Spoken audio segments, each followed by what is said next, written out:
On the morning she was supposed to marry a man who threatened to destroy her entire family, Talia Mercer sat on the edge of a hotel bed in her wedding dress and texted the only person who'd ever terrified her more than the groom waiting downstairs. 8 words to a number she swore she'd deleted years ago. "If you still want me, come get me." She didn't expect an answer. She got a helicopter instead. If you want to know how a runaway bride, a ghost from the past, and a Chicago crime lord collide on what should have been the happiest day of her life, stick around until the end. And hey, drop a like and comment what city you're watching from. I want to see how far this story travels. Justin Bullock. The dress cost $8,000. Talia knew because Darren had mentioned it 3 times during the final fitting, each time with that smile that never quite reached his eyes. Now she sat alone in the bridal suite of the Langham Hotel, staring at her reflection in a full-length mirror, and all she could think was how much the fabric felt like a straitjacket made of silk and lace. Her phone buzzed. She shouldn't have looked. She'd promised herself she wouldn't look. Darren, 1 hour. Don't be late. My mother hates tardiness. Not our wedding. Not... I can't wait to see you. Just a reminder that his mother, a woman who'd looked at Talia like something stuck to the bottom of an expensive shoe, expected punctuality. Talia's hand shook as she set the phone down. The morning light coming through the windows was too bright, too clean. It made everything feel overexposed. She could see every thread in the dress, every careful stitch designed to make her look like something she wasn't. Perfect, controlled. His. The knock on the door came soft but insistent. "Tali, you decent?" Her sister Maya didn't wait for an answer before pushing inside, already half-dressed in her bridesmaid gown, hair in rollers, makeup half done. She took one look at Talia and stopped. "Jesus, you look like you're going to a funeral." "I'm fine." "You're crying." Talia touched her face. Her fingers came away wet. She hadn't even noticed. Maya closed the door behind her and locked it. Then she crossed the room, sat down on the bed beside Talia, and didn't say anything for a long moment. That was the thing about Maya. She knew when to push and when to just exist in the same space until the truth came out on its own. Finally, Talia spoke. Her voice came out thin, stretched tight. "He has another kid." Maya went still. "What?" "A daughter. She's 4. Her name is Sophie. Her mother's name is Jennifer Caldwell. She lives in Evanston. He's been paying her $3,500 a month to keep quiet." The words tumbled out now, each one a small relief and a fresh wound at the same time. "I found the bank statements 2 days ago. He'd left his laptop open. First time in 2 years he's ever been careless. There were emails, photos, birthday parties he attended while telling me he was at conferences. He has a whole other life, Maya. A whole other family." Maya's face had gone pale. "Does he know you know?" "I confronted him last night." "And?" Talia laughed, but it came out wrong, brittle and sharp. "He didn't apologize. He didn't even try to deny it. He just looked at me and said, 'If you embarrass me tomorrow, I will destroy your parents' business. I will bury your father in litigation until he loses the house. I will make sure Maya's nursing license gets flagged for prescription irregularities. I have the paperwork ready. All I have to do is make one phone call.'" The silence that followed was so heavy it had weight. Maya's breathing had changed, gone shallow and fast. "He said that, those exact words. Word for word." "Tali, he wasn't even angry. That's the thing that keeps replaying in my head. He was calm, like he was explaining traffic rules, like threatening to destroy our entire family was just reasonable." Maya stood up so fast the bed rocked. "We have to call the police. We have to..." "And tell them what? That my fiancé threatened me? With no recording, no witnesses, no proof?" Talia shook her head. "He's a senior partner at Whitfield and Cole, Maya. He has half the city's judges on speed dial. We'd be lucky if they even took a statement. Then we call it off, right now. We tell everyone the wedding's canceled and we figure out the rest later." "With what money?" "Dad remortgaged the house to pay for this wedding because Darren insisted on doing it right. 200 guests, the country club, the band. If we cancel now, my parents are bankrupt. And Darren made it very clear. If I humiliate him, he won't just sue. He'll win." Maya was pacing now, hands in her hair, breathing like she'd just run a marathon. "This is insane. There has to be something we can do. Talia looked down at her hands. They were folded in her lap, pale against the white fabric of the dress. She'd been biting her nails again. Darren hated when she did that. I tried to think of someone. Anyone. Uncle Marcus is retired. Dad's lawyer friend Tom does real estate law. Everyone else we know either works in education or healthcare. Nobody who could actually stand up to someone like Darren. What about... Maya stopped herself, but Talia had already heard the name in the silence. Don't. I wasn't going to say anything. You were thinking it. Maya sat back down. When she spoke again, her voice was quieter. Would he even answer? It's been 11 years, Maya. He doesn't want to hear from me. You don't know that. He left. No note, no explanation, no goodbye. He made his choice pretty clear. People change. Not like that. Not from who he was to whatever he is now. Maya was quiet for a moment, then, what if you're wrong? Talia closed her eyes. The question opened something she'd spent over a decade trying to keep sealed. She was 19 when she met him. 19 and stupid and so convinced she could fix broken things just by being stubborn enough to stay. His name was Jae-hyun Ri, but everyone called him Jax. He'd shown up in her neighborhood on a humid June afternoon, a skinny Korean kid with a black eye and a duffel bag, moving into the condemned-looking building at the end of Talia's block. She'd seen him on the stoop that first day, sitting with his shoulders hunched like he was trying to take up less space in the world. She'd brought him a sandwich. He'd looked at her like she'd handed him a live grenade. That should have been her first clue that he wasn't like the other kids in the neighborhood, the ones who took charity with a shrug and a thanks and moved on. Jax had stared at that sandwich like it was a test he didn't know the rules for. You allergic to anything? She'd asked. No. Then eat. You look like you haven't had a meal in 3 days. He'd taken it, slowly, like he was waiting for the catch. There wasn't one. Talia had just seen a hungry kid and done what her mother had taught her to do, fed him. But somehow, that one sandwich had turned into 2, then 5, then her showing up at his door every few days with leftovers and a relentless refusal to accept his silence as a boundary. Slowly, so slowly she almost didn't notice it happening, he'd started to let her in. She learned he'd come from Seattle, that his mother had died in a car accident when he was 14, that he'd been shuffled through foster care until he aged out at 18 with nothing but a high school diploma and a social worker's business card he never called. She learned he was brilliant at math, terrible at English, and had a quiet, deadpan sense of humor that caught her off guard every time. She learned that he had nightmares, that he didn't trust easy affection, that he'd never had a birthday cake. So she'd baked him one. And somewhere between the cake and the late-night walks and the stupid arguments about whether pineapple belonged on pizza, somewhere in all those small, unguarded moments, she'd fallen in love with him. Not the slow, sensible kind of love, the reckless kind, the kind that made her ignore every red flag because the way he looked at her made her feel like she was the only solid thing in his entire world. They'd had 2 years. 2 years of late nights and early mornings and a kind of intensity that felt like it would burn them both alive if they weren't careful. And then one morning, she'd woken up and he was gone. No note, no explanation. His apartment cleaned out like he'd never existed. She'd tried calling, texting. She'd even gone to the building manager, who'd shrugged and said the lease was paid through the end of the month, and after that it wasn't his problem. For 6 months she'd waited. For a year she'd checked her phone every morning expecting something, nothing. Eventually she'd accepted the truth. He'd left because that's what people like Jax did. They ran.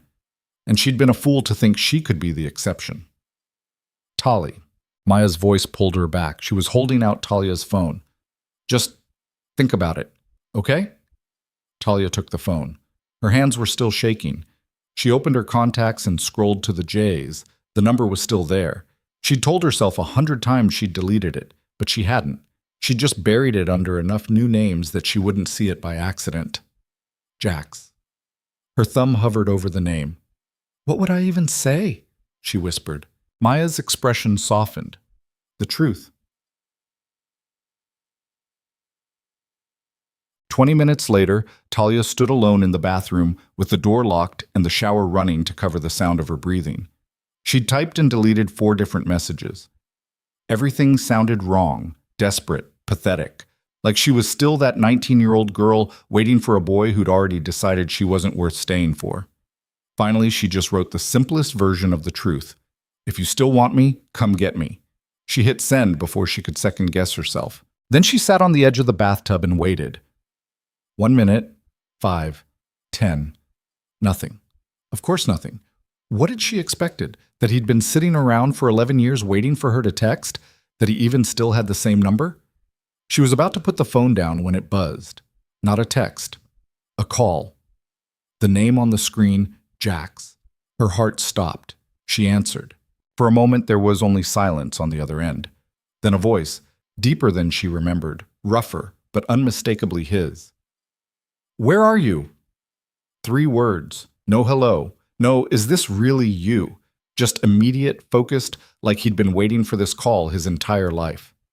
Talia's throat closed up. She couldn't speak. "Talia, where are you?" "The Langham, downtown.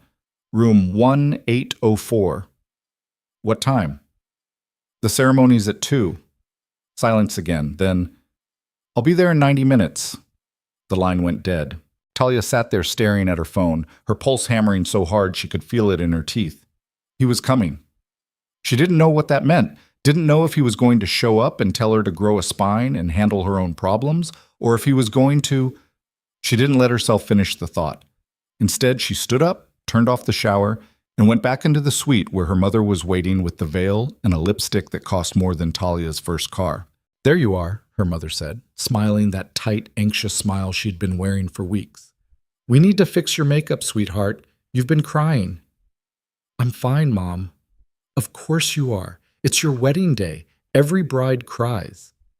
Her mother's hands were already on Talia's face, dabbing at smudged mascara with a tissue. "Darren is such a good man. You're so lucky, Talia. So lucky." Talia closed her eyes and let her mother fix her face while the countdown ticked in her head. 87 minutes. The ceremony was set in the country club's garden. 200 white chairs arranged in perfect rows beneath a canopy of oak trees, an aisle lined with rose petals, a string quartet playing something classical and forgettable. Talia stood in the bridal staging area, a white tent at the far end of the garden, listening to the murmur of arriving guests and trying not to throw up. Darren was somewhere out there, smiling, shaking hands, playing the part of the gracious groom while a woman named Jennifer Caldwell watched from home with a 4-year-old daughter who had his eyes. Talia's father appeared in the entrance of the tent, looking uncomfortable in his rented tux. He was a big man, broad-shouldered and rough-handed from 30 years of running a construction company, and he'd never looked more out of place than he did right now. "You ready, sweetheart?" "No." "Yeah, Dad." He stepped closer, lowered his voice. "You don't have to do this." Talia looked up at him, startled. "I know what you think," he said quietly, "that we need this wedding to happen because of the money. But your mother and I will figure it out. We always do. You don't have to marry someone you don't love just to save us from a bad investment." Talia's eyes burned. "Dad," "I mean it, Tali. If you want to walk away, we walk away. Together. As a family." For a moment she almost told him, almost explained everything. The threats, the other woman, the trap she'd walked into thinking it was love. But then she thought about Darren's voice. Calm, clinical. "I will destroy your parents' business." And she thought about her father's company, the one he'd built from nothing, the one that had put her and Maya through college, the one he'd remortgaged to pay for this wedding. She couldn't do that to him. So instead she smiled and squeezed his hand. "I'm okay, Dad. Really?" He didn't look convinced, but he nodded. The wedding coordinator appeared, clipboard in hand, earpiece buzzing. "We're ready. Bridal party, let's line up." Maya was already in position, bouquet in hand, her expression unreadable. She caught Talia's eye and mouthed, "You sure?" Talia nodded. The music changed. The processional started. One by one, the bridesmaids walked down the aisle. Then the flower girl, then the ring bearer, and then it was Talia's turn. Her father offered his arm. She took it. They stepped out of the tent and onto the white runner that stretched between 200 chairs filled with people she barely knew. At the far end, beneath an arch of white roses, Darren stood waiting. He looked perfect. Tailored suit, confident smile. Every inch the successful attorney, the good son, the ideal husband. He looked at her and his smile widened. She wanted to scream. The walk down the aisle felt endless. Every step was a lie. Every smile from the guests was a wait. She could hear the photographer's camera clicking, capturing this moment forever. The beautiful bride, the proud father, the fairy tale wedding. None of it was real. They were halfway down the aisle when Talia heard it. A sound. Low and distant at first, then growing louder. The rhythmic thrum of rotor blades, a helicopter. The guests began to murmur. People turned in their seats, looking up at the sky. The sound grew louder, closer. And then the helicopter appeared over the tree line, sleek, black, descending with the kind of precision that made it clear this wasn't a flyover. It was landing. The officiant stopped mid-sentence. Darren's smile faltered. The entire ceremony ground to a halt as 200 people watched a helicopter settle onto the country club's lawn, 50 yards from the garden. The door opened. 2 men in dark suits stepped out first. They moved like security, efficient, alert, scanning the crowd with the kind of eyes that missed nothing. And then he appeared. Jax. Talia's breath stopped. He wasn't the boy she remembered. That boy had been all sharp edges and carefully controlled anger. Someone who moved through the world like he expected it to hit back. This man was different. He moved with the kind of confidence that didn't need to announce itself. Tailored black suit, dark hair swept back. His face had hardened in the years since she'd seen him. Stronger jaw, sharper cheekbones, a scar along his left temple that hadn't been there before. But his eyes, those were the same. Dark, unreadable, fixed on her like nothing else in the world existed.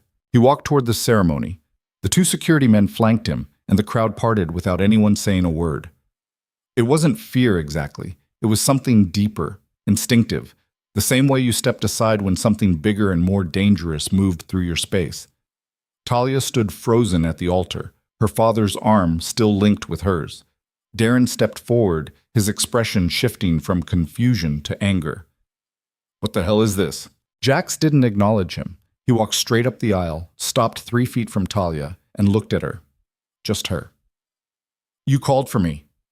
His voice was exactly as she remembered, low, steady, with that faint accent that softened certain consonants. She couldn't speak, couldn't move.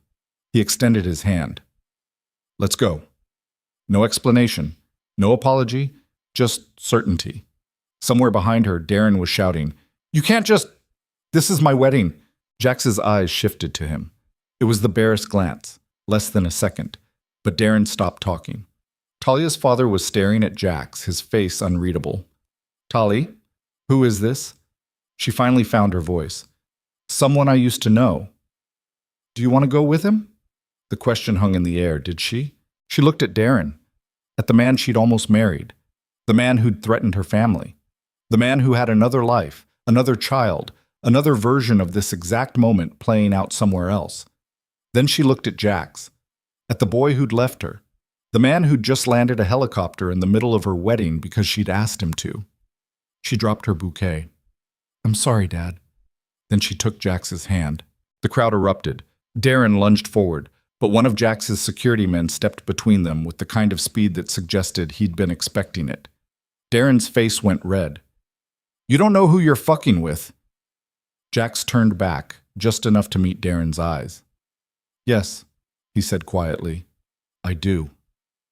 Then he led Talia down the aisle, through the parted crowd, across the lawn, and toward the waiting helicopter.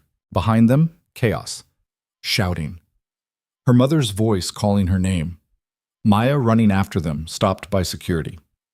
But Talia didn't look back. She climbed into the helicopter. Jax climbed in beside her. The door closed. And then they lifted off, leaving behind the white roses and the perfect ceremony and the life that had almost destroyed her. Talia sat in the leather seat, still in her wedding dress, her veil trailing across her lap, and started to shake. Jax didn't touch her, didn't speak. He just sat across from her, watching her with those dark, unreadable eyes while the city spread out beneath them. Finally, she found her voice. Why did you come? He was quiet for a long moment. Then, You asked me to. That's not an answer. It's the only one I have. She looked at him, really looked at him, at the scar on his temple, at the expensive suit, at the way he held himself like someone who'd forgotten how to be afraid. What happened to you? His jaw tightened. I grew up. That's not... We'll talk, but not right now. Then when? When you're ready to hear it. The helicopter banked left, heading toward the glittering skyline of downtown Chicago. Talia watched the country club disappear behind them, getting smaller and smaller until it was just a white dot against green. She just walked away from her wedding, from 200 guests, from her family, from everything, and she had no idea what came next. The helicopter touched down on a private rooftop pad in the Loop, the kind of place that didn't advertise and didn't need to. Talia stepped out onto concrete still warm from the afternoon sun, her wedding dress catching the wind and billowing around her legs like something out of a nightmare she couldn't wake up from. Jax moved ahead of her, speaking low and fast into his phone in a language she didn't recognize. Korean, maybe. The two security men flanked them as they crossed toward a glass door that led into the building below. Talia's heels clicked against the concrete. Each step felt surreal. 20 minutes ago, she'd been standing at an altar. Now she was... where? What was this place? The door opened before they reached it. A woman in her 50s appeared, silver hair pulled back severe, expression neutral. Mr. He, the secure floor is ready. Thank you, Grace. They stepped into an elevator. The doors closed. Jax pressed a button marked P3, and the elevator descended with the smooth silence of something expensive. Talia watched the numbers light up as they dropped. Her reflection stared back from the polished steel doors. Pale face, smudged makeup, $8,000 of ruined silk. She looked like a ghost. The elevator stopped. The doors opened onto a hallway that looked like it belonged in a luxury hotel, not an office building. Soft lighting, dark wood paneling, artwork on the walls that was probably real. Jax led her to a door at the end of the hall. He pressed his thumb to a scanner. The lock clicked. Inside was a penthouse apartment, floor-to-ceiling windows overlooking the city, minimalist furniture, everything clean, sharp, expensive. It looked like a showroom, like nobody actually lived here. Sit, Jax said, gesturing toward a leather sofa. I'll get you something to drink. I don't want to drink. Sit anyway. She didn't move. Where are we? Somewhere safe. That's not an answer. He turned to face her fully for the first time since they'd left the wedding. His expression was unreadable. You're in shock. Sit down before you fall down. I'm not in shock. Your hands are shaking. She looked down. He was right. Her hands were trembling so badly she could barely keep them still. Jax moved past her to the kitchen, an open concept space separated from the living area by a granite island.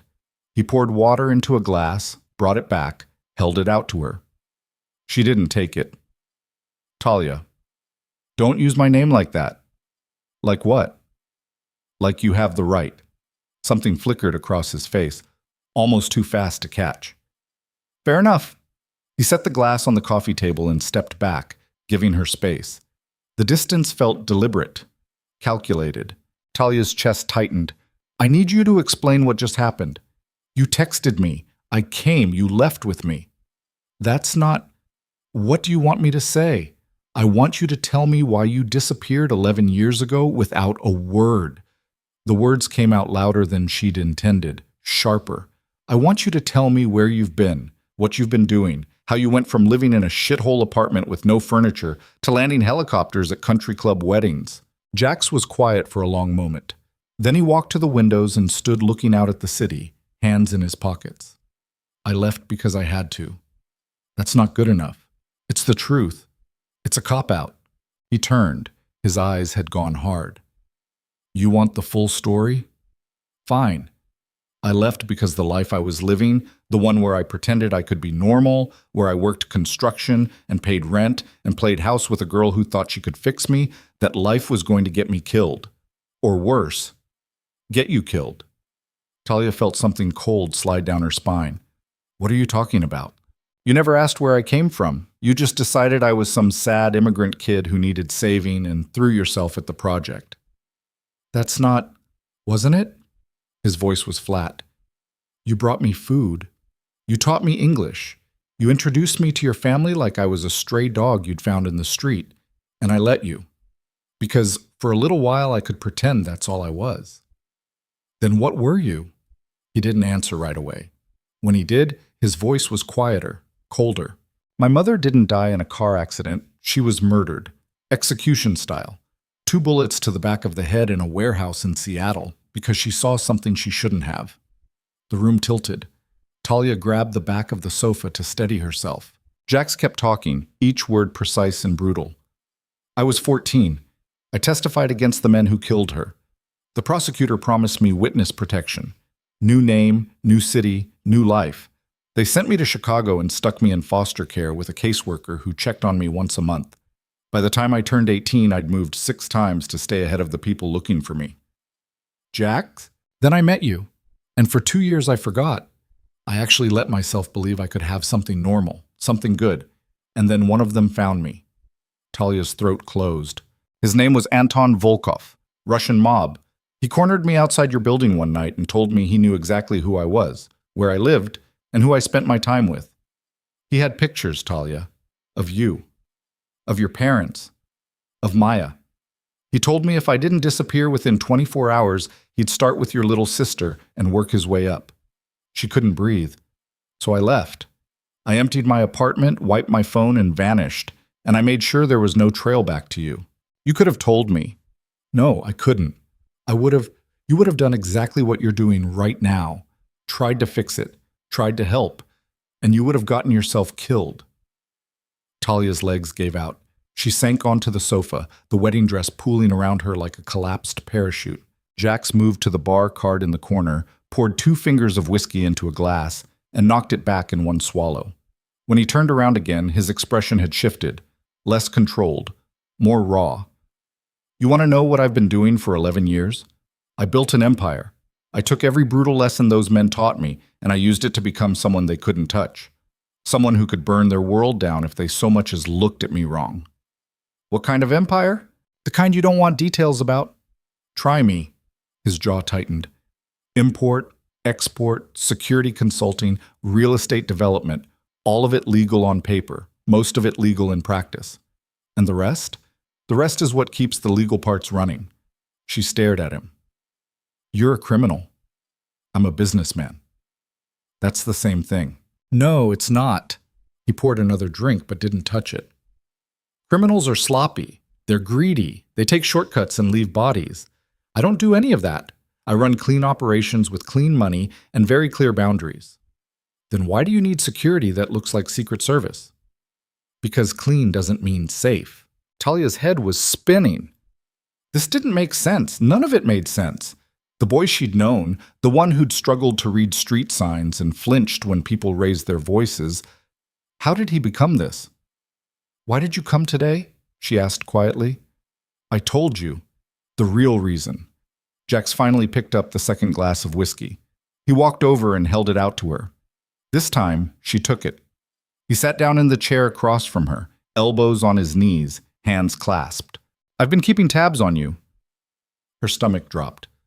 What? Not constantly, not obsessively, just enough to know you were okay. For how long?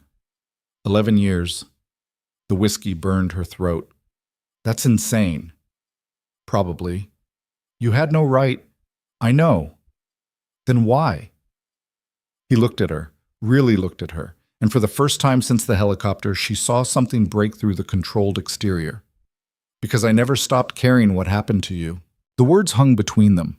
Talia wanted to throw the glass at him, wanted to scream, wanted to demand how he could say something like that after abandoning her without a trace. Instead, she heard herself ask, when did you find out about Darren? 6 months ago, one of my people flagged the engagement announcement. And I had him vetted. You, what?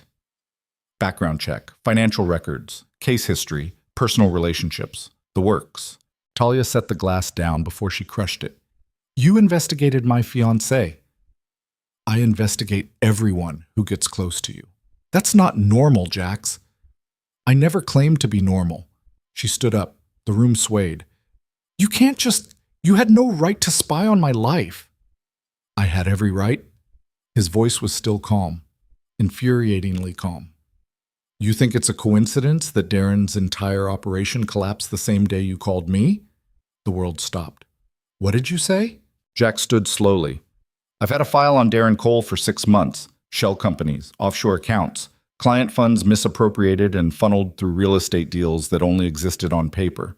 He's been running a Ponzi scheme disguised as a law practice. And when it crashes, which it will, probably within the next 72 hours, he's going to prison for a very long time. Talia couldn't speak. The FBI has been building a case. They just needed someone to hand them the evidence in a format they couldn't ignore. I made sure they got it this morning, about an hour before your ceremony. You destroyed his life. I destroyed his criminal enterprise. There's a difference. No, there isn't, she was shouting now. Couldn't stop. You had no right to make that decision for me. He threatened your family. That was my problem to solve. And you were going to solve it by marrying him? I was going to figure it out. You were going to sacrifice yourself. Jax's voice had gone cold. Again, just like you always do. Throw yourself on the grenade and hope everyone else makes it out okay. That's not... It's exactly what you were doing, and I wasn't going to let it happen. Talia's hands were shaking again, worse than before. So what? You just swoop in and fix my life without asking? You think that makes you the hero?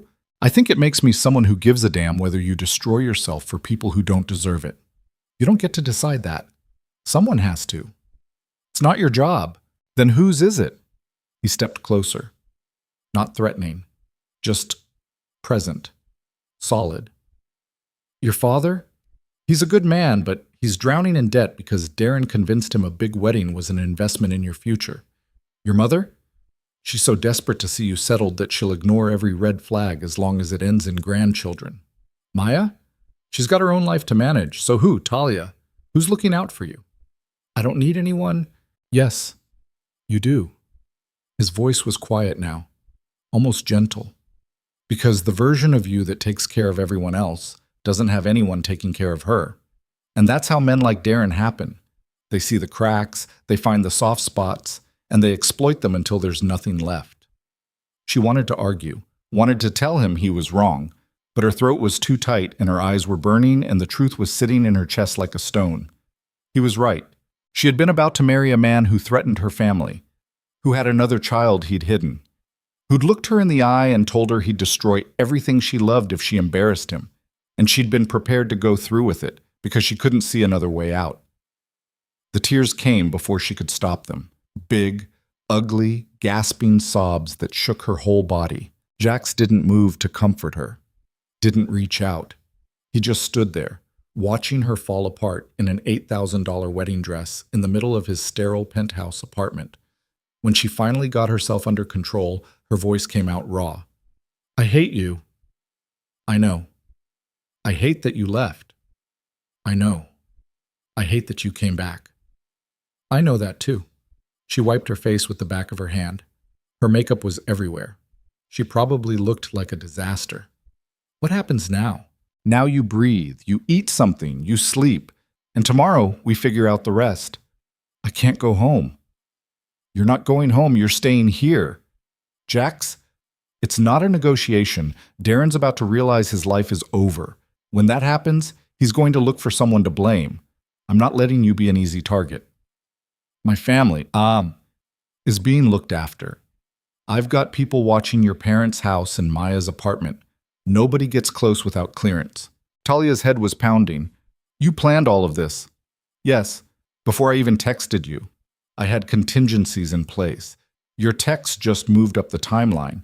That's controlling, manipulative, invasive. I'm aware. He picked up her abandoned glass of water and held it out. Drink. This time she took it, drank. The water was cool and clean and did nothing to settle the chaos in her stomach. I need to change, she said finally. Grace stocked the closet with basics. Everything should fit. How did she... I sent her your measurements. Of course you did. The ghost of a smile crossed his face. So brief she almost missed it. He showed her to a bedroom, another minimalist space with a bed that looked like it had never been slept in, and a closet full of clothes with the tags still on. Jeans, shirts, sweaters. All in her size. All in neutral colors that would blend into any crowd. There's a bathroom through there, Jack said, pointing to a door on the far wall. Take your time. He left, closing the door behind him. Talia stood alone in the silence, still wearing the dress, still shaking. Then she walked to the bathroom, turned on the shower as hot as it would go, and started the long, painful process of removing $8,000 worth of silk and lace and illusion. The dress had a million buttons down the back. She couldn't reach most of them. After 5 minutes of struggling, she gave up and just ripped. The fabric tore with a sound like paper, satisfying, destructive. She stripped it off, left it in a heap on the tile floor, and stepped into the shower. The water was scalding. It turned her skin red. She didn't care.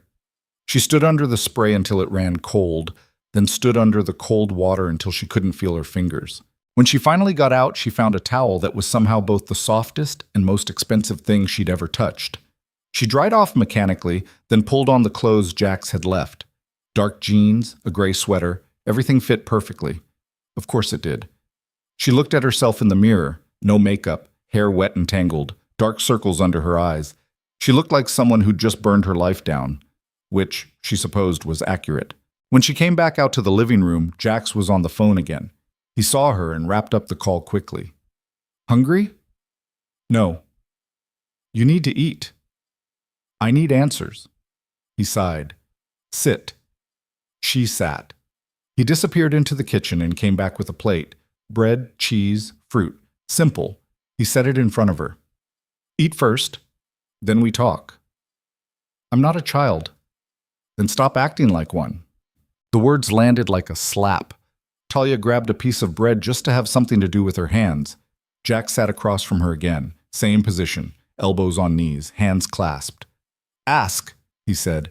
Did you ever plan to come back? No. The honesty was brutal. Did you think about me? Every day. Did you? Her voice cracked. Did you ever regret it? He was quiet for a long time. When he finally spoke, his voice was so low she almost didn't hear it. Leaving you was the hardest thing I've ever done. And I've done a lot of hard things. That's not the same as regret. No, it's not. He looked at her. I don't regret keeping you alive. I was never in danger. You were dating me. That was danger enough. You're so sure of that. I watched a man gut someone with a broken bottle when I was 16, Talia. I know exactly how much danger I brought into your life just by existing in it. She set the bread down. Tell me about the scar. His hand moved unconsciously to his temple. Which one? The one I can see. Knife fight. 3 years ago. I was sloppy. And the ones I can't see? More of the same. Have you killed anyone? The question hung in the air. Jax didn't flinch. Yes.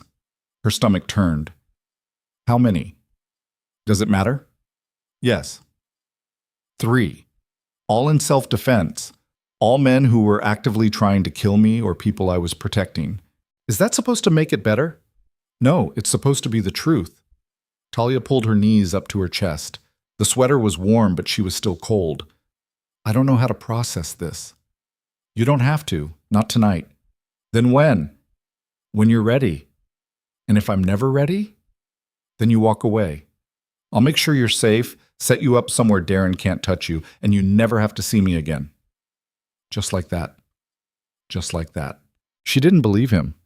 You'd really let me go. I let you go once. I can do it again. Bullshit. His expression didn't change. Try me. They stared at each other. The silence stretched. Finally, Talia broke it. My family. I need to see them. Tomorrow. Tonight. Tomorrow, he repeated. Tonight they think you've run off with an ex-boyfriend. Tomorrow you can explain. Tonight you need to rest. I can't just... Maya's already covering for you. I had Grace send her a message from your phone. As far as your parents know, you're safe, you're thinking, and you'll call when you're ready. You can't just... I can. And I did. He stood. You want to be angry about it? Fine. Be angry. But you're not leaving this building until I'm sure Darren isn't going to do something stupid. You don't control me. Tonight I do. The words should have made her furious, should have sent her storming toward the door. Instead, she just felt tired. So incredibly tired. Jax must have seen it on her face because his expression softened, just slightly. The bed's clean. Get some sleep. I can't sleep. Try anyway. He moved toward the door. Jax! He stopped, turned. Why did you really come today? He looked at her for a long moment, then, because 11 years ago on a rooftop during 4th of July fireworks, I made you a promise. I told you if you ever got lost, all you had to do was call, and I'd come back. Her breath caught. I meant it then. I mean it now. Then he left, closing the door quietly behind him. Talia sat alone in the silent penthouse, wearing borrowed clothes and a borrowed life, and tried to remember how to breathe. Outside the windows, the city glittered. Indifferent. Beautiful. Cruel. She'd walked away from her wedding, from her family, from everything she thought she knew. And the only person left standing in the wreckage was a man who disappeared once and might disappear again. She should call Maya, should explain, should... Her phone was gone. She'd left it at the venue, left everything. There was a knock at the door, soft, tentative. Yeah? Jax opened it just enough to hold out her phone. Grace retrieved this. I figured you'd want it. She took it, their fingers brushed. Thank you. He nodded and left again. Talia looked at the screen. 73 missed calls, 42 texts, most from Maya, some from her mother, a few from numbers she didn't recognize, and one from Darren. She opened it. Darren, you just made the biggest mistake of your life. Her hands started shaking again. Another text came through while she was staring at the screen. Darren, I know exactly where you are. I know who you're with. And when I'm done with him, I'm coming for your family. The phone slipped from her fingers.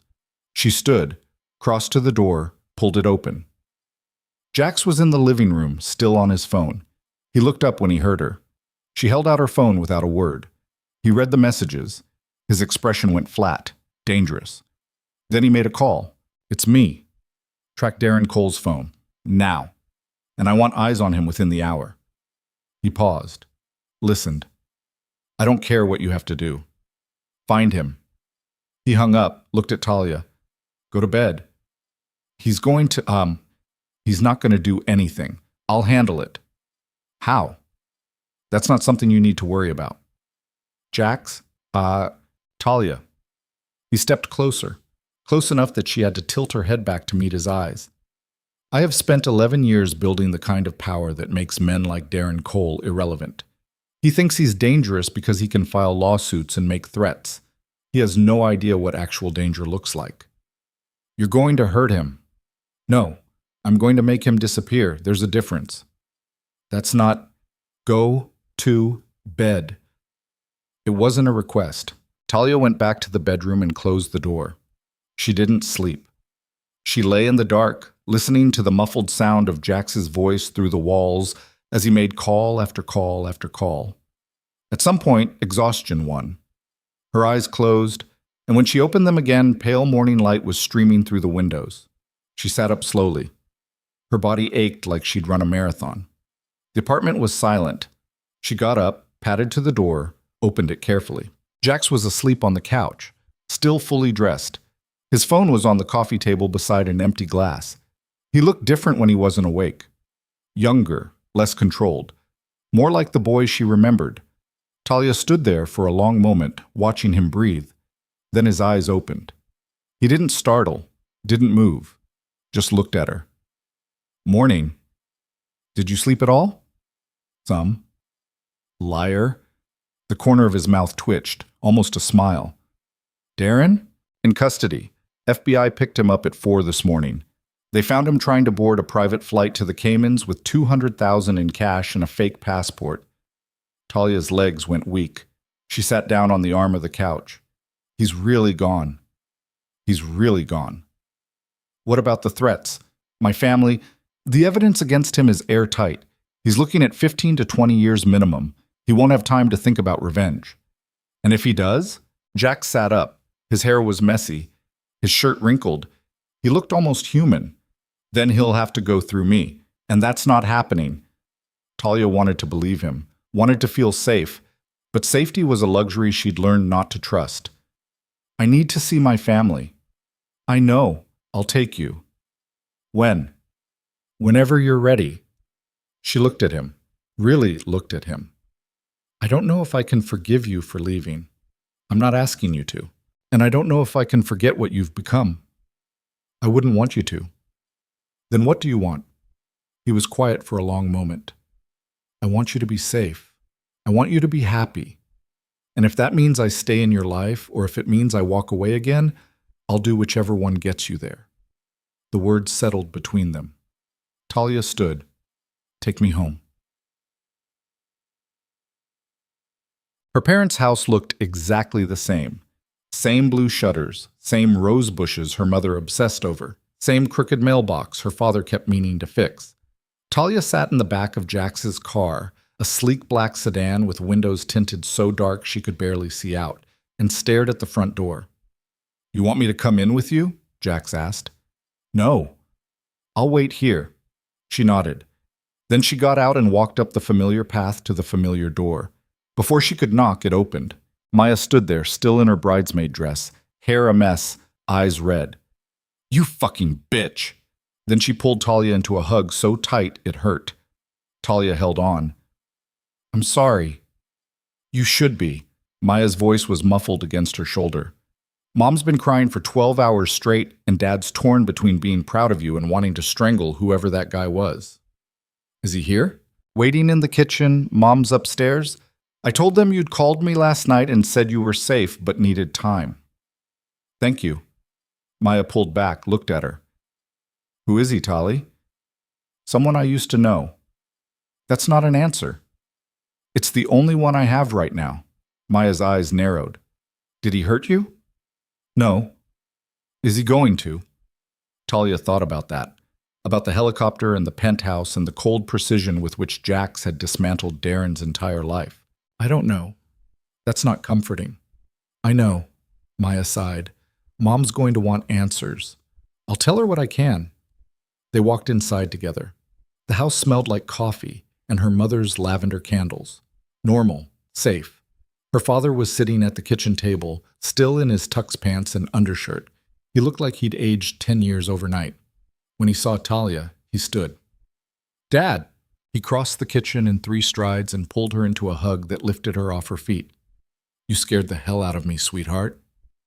I'm sorry. Don't be sorry. Just tell me you're okay. I'm okay. He set her down, looked at her. Who was he? Someone from a long time ago. You love him? The question caught her off guard. Did she? She'd loved the boy he used to be, but the man he'd become. I don't know, she said honestly. Her father nodded slowly. But you trust him. I don't know that either. Then why'd you leave with him? Talia looked at her father, this good, solid, honest man who'd worked himself to the bone to give her and Maya a better life, and decided he deserved the truth. Because Darren was going to destroy you. All of you. And I couldn't let that happen. Her father's face went still. What are you talking about? So she told him. About the other woman, the child, the threats. All of it. By the time she finished, her father's hands were shaking. That son of a bitch. It's over now. He's in custody. FBI has him on fraud charges. How do you know? She hesitated. Talia, how do you know? Jax told me. The man from yesterday. Yes. And you believe him? Yes. Why? Because he'd spent 11 years building an empire just to make sure nobody could ever threaten her again. Because he'd walked into her wedding with a helicopter and zero hesitation. Because when she'd called, he'd come. But she couldn't say any of that. So instead she said, because he's never lied to me. Her father studied her face for a long moment. Then he nodded. I want to meet him. Dad, if he's going to be part of your life, I want to meet him. Properly. Not during a helicopter ambush. Despite everything, Talia almost smiled. Okay. Is he here? Outside. Then bring him in. She went to the door. Jax was leaning against the car, phone to his ear. He saw her and ended the call. They want to meet you. Something flickered across his face. Are you sure? No, but they're insisting. He followed her inside. Her father was waiting in the living room. He stood when they entered. The 2 men looked at each other. The silence stretched. Then her father extended his hand. Robert Mercer. Jack shook it. Jae Hyun Ri. Most people call me Jax. You were the boy from the neighborhood, years ago. Yes, sir. You left. I did. You hurt my daughter. I know. You planning to do it again? Jax's expression didn't change. No, sir. How do I know that? You don't. You'll have to trust her judgment. Her father's eyes narrowed. That's not good enough. It's all I have. They stared at each other. Talia held her breath. Then her father said, "The helicopter was a nice touch." Jax blinked. Sir? Dramatic. Effective, terrible for the country club lawn, but effective. Was her father joking? Thank you? Don't thank me yet. Her father crossed his arms. You took my daughter in the middle of her wedding. You better have a damn good reason. I do. I'm listening. Jax glanced at Talia. She nodded. So he told her father everything. About Darren, about the investigation, about the evidence.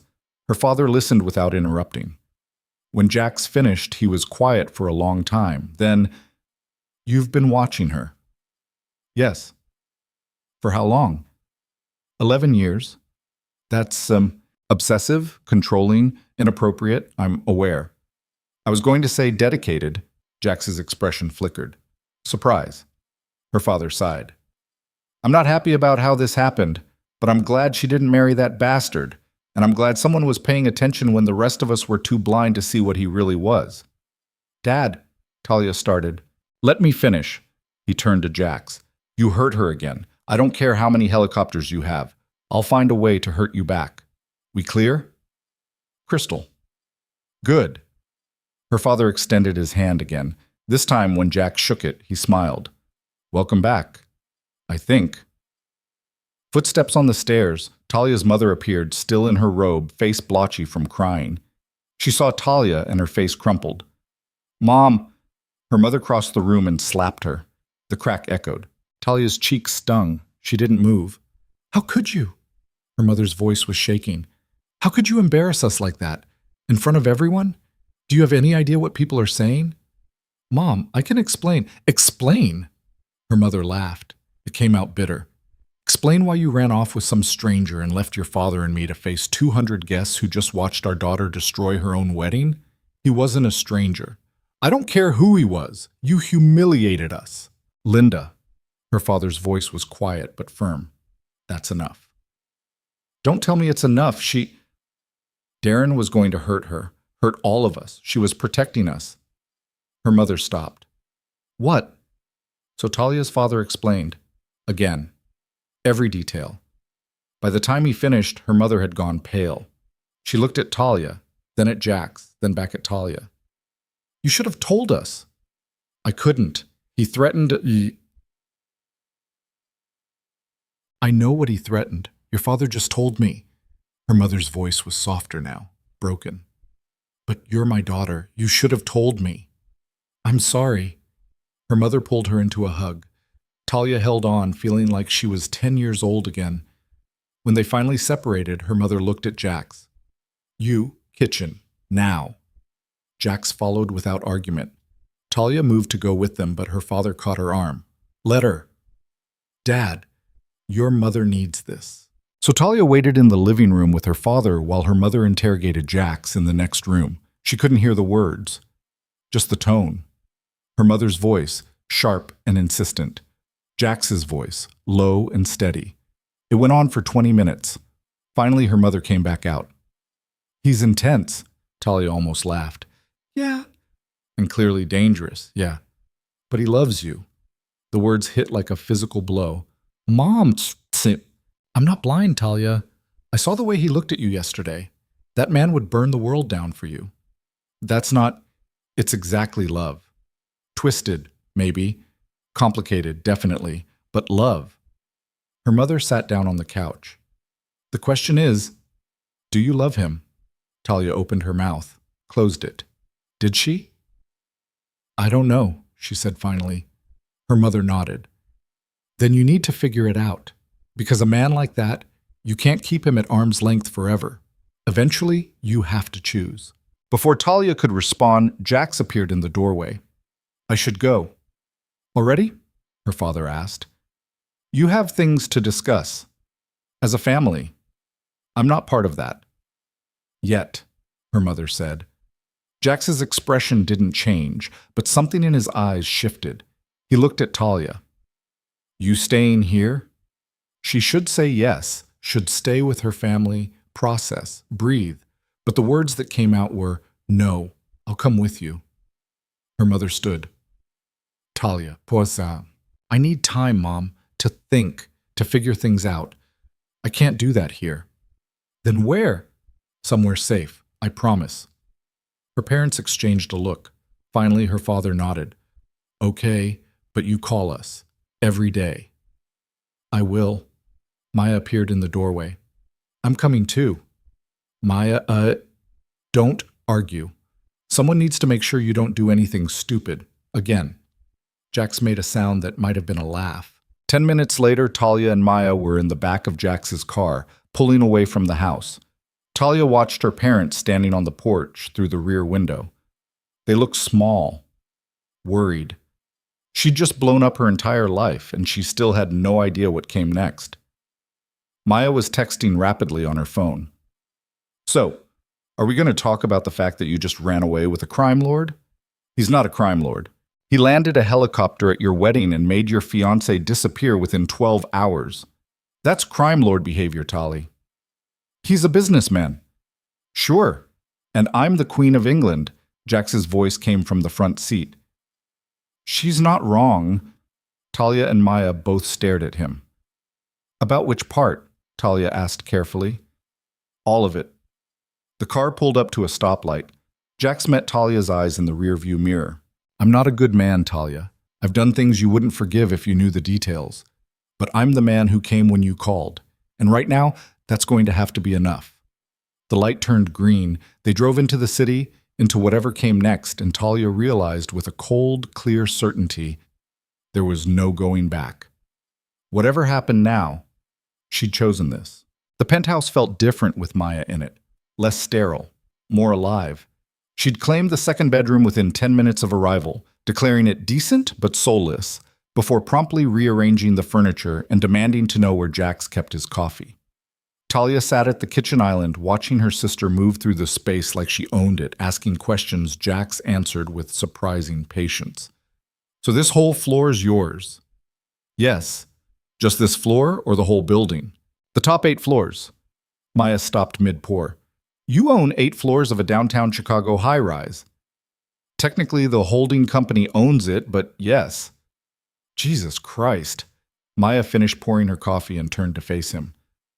What exactly do you do, Jax? Import and export, real estate, security consulting. That's the sanitized version. What do you actually do? Jax leaned against the counter, arms crossed. He was wearing a plain black t-shirt and jeans now, less formal than yesterday, but somehow more intimidating. The casual clothes only emphasized how controlled every movement was. I facilitate transactions between parties who can't meet through conventional channels. I provide security for people who need discretion. I invest in properties that other developers won't touch and turn them profitable. And the illegal parts? Maya, Talia started. No, I want to know. Because my sister just threw away her entire life for you, and I need to understand what she's walking into. Jax's expression didn't change. The gray areas involve clients who operate outside traditional banking systems. Sometimes that means crypto. Sometimes it means offshore accounts. Sometimes it means I don't ask questions about where money comes from as long as I know where it's going. Money laundering. Selective blindness. Same thing. Legally distinct. Maya took a long drink of coffee. You know what? I don't even care. Darren was a lawyer, and he was the scummiest person I've ever met. At least you're honest about being shady. I appreciate the endorsement. Don't get cocky. I'm still deciding if I like you. The corner of Jax's mouth twitched, almost a smile. Talia's phone buzzed. She looked down at the screen, and her stomach dropped. Unknown number. She opened the message. Unknown. You think you're safe? You're not. Her hands went cold. Another message. Unknown. He can't protect you forever. Jax was beside her in an instant. Let me see. She handed him the phone, watched his face go flat and dangerous. He pulled out his own phone and made a call. Someone's texting Talia from a burner. I want the number traced and the location pinged. Now. He hung up, looked at Maya. Pack a bag. We're moving. Moving where? Maya asked. Somewhere Darren's people can't find us. I thought he was in custody. He is. That doesn't mean he doesn't have friends. Jax was already moving, pulling a go bag from a closet Talia hadn't even known existed. We've got 15 minutes. Take only what you need. Jax, you're scaring me, Talia said quietly. He stopped, turned to face her. His expression softened just slightly. Good. You should be scared. Darren's desperate, and desperate men do stupid things. Until I know who sent those messages, we're not taking chances. 20 minutes later, they were in a different car, a nondescript gray SUV with tinted windows, heading north out of the city. Jax drove. One of his security guys sat in the passenger seat. Talia and Maya were in the back. Where are we going? Talia asked. Safe house, North Shore, 40 minutes out. How many safe houses do you have? Enough. Maya was staring out the window. This is insane. This whole thing is insane. You didn't have to come, Jax said. Yes, I did. Someone has to keep my sister from completely losing her mind. She's doing fine. She ran away from her wedding in a helicopter. That's not fine. That's a mental breakdown with better transportation. Despite everything, Talia almost laughed. The safe house turned out to be a lakefront property hidden behind iron gates and enough trees to make it invisible from the road. Modern architecture, glass and steel, a private dock stretching into the water. You really know how to rough it, Maya muttered as they pulled up. Inside was more of the same minimalist aesthetic. Clean lines, expensive furniture, nothing personal. It looked like a magazine spread. Jax's phone rang. He stepped away to take it. Maya turned to Talia. Okay. Real talk. Are you okay? I don't know. That's not comforting. I know. Do you trust him? Talia thought about that, about the way Jax had appeared at her wedding, the way he'd dismantled Darren's life with surgical precision, the way he'd kept tabs on her for 11 years. I trust that he'll keep me safe. That's not the same thing. No, it's not. Maya sat down on the pristine white couch. What are you going to do? I have no idea. My wedding was 2 days ago. I don't have a job anymore. I quit teaching when Darren convinced me to focus on building our life together. I don't have an apartment because I moved into his place 6 months ago. I literally have nothing except the clothes Jax bought me. You have us. You have family. Who think I've lost my mind? Mom will come around. Dad already has. They're just worried. Talia sat down beside her sister. What would you do? Honestly, I'd probably have a complete breakdown, eat an entire cake, and then make a pros and cons list. That's very on brand for you. I contain multitudes. Maya bumped her shoulder against Talia's. But seriously, you need to figure out what you want, not what Darren wanted, not what Jax wants. What you want. I don't know what that is anymore. Then start small. What do you want right now? This minute? Talia closed her eyes. I want to stop feeling like I'm falling. Okay, so we work on that, 1 day at a time, 1 hour if we have to. Jax came back into the room. His expression was grim. The number was a burner. Activated yesterday, used twice, then destroyed. We're running facial recognition on security footage from the area, but it'll take time. Darren's in jail, Talia said. How is he sending messages? He's not. Someone's doing it for him. Jax sat down across from them. I've got people looking into his known associates. Anyone who might have a reason to come after you. This is because of me, Talia said quietly. This is because Darren's a vindictive piece of shit who can't accept losing. Still my fault. No, it's not. Jax's voice was firm. You didn't ask him to threaten your family. You didn't ask him to run a criminal enterprise. You didn't ask for any of this. Stop taking responsibility for other people's choices. The words landed hard. Maya stood. I'm going to explore. Don't do anything stupid while I'm gone. She left them alone. The silence stretched. Finally, Talia spoke. When does this end? When Darren's conviction is final and his associates realize coming after you isn't worth the trouble. And how long will that take? 6 months, maybe a year. A year, she laughed. It came out hollow. I'm supposed to hide for a year. You're supposed to stay alive. Everything else is negotiable. I can't just disappear from my life, Jax. You already did. The moment you got in that helicopter. She hated that he was right. I need to do something. I can't just sit here. Like what? I don't know. Something. Anything. I used to teach. I used to paint. I used to have a purpose.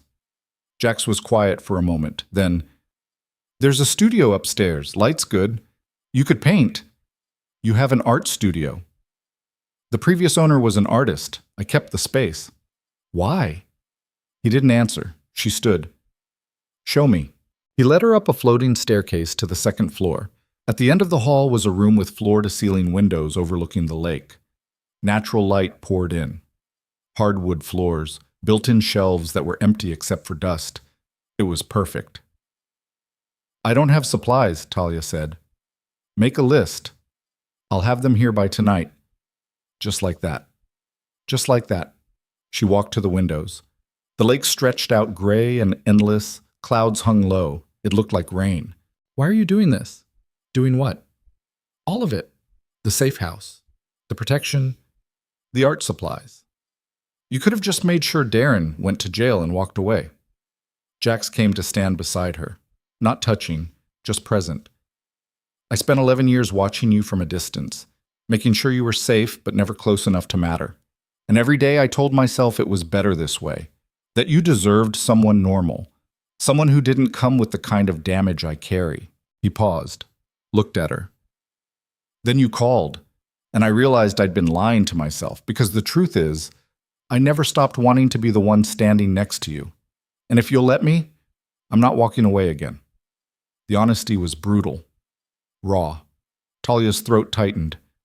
I don't know if I can give you what you want. I'm not asking for anything except the chance to try. Try what? To be someone you can trust, someone who doesn't leave. You already left once. I know, and I'd do it again if it meant keeping you alive.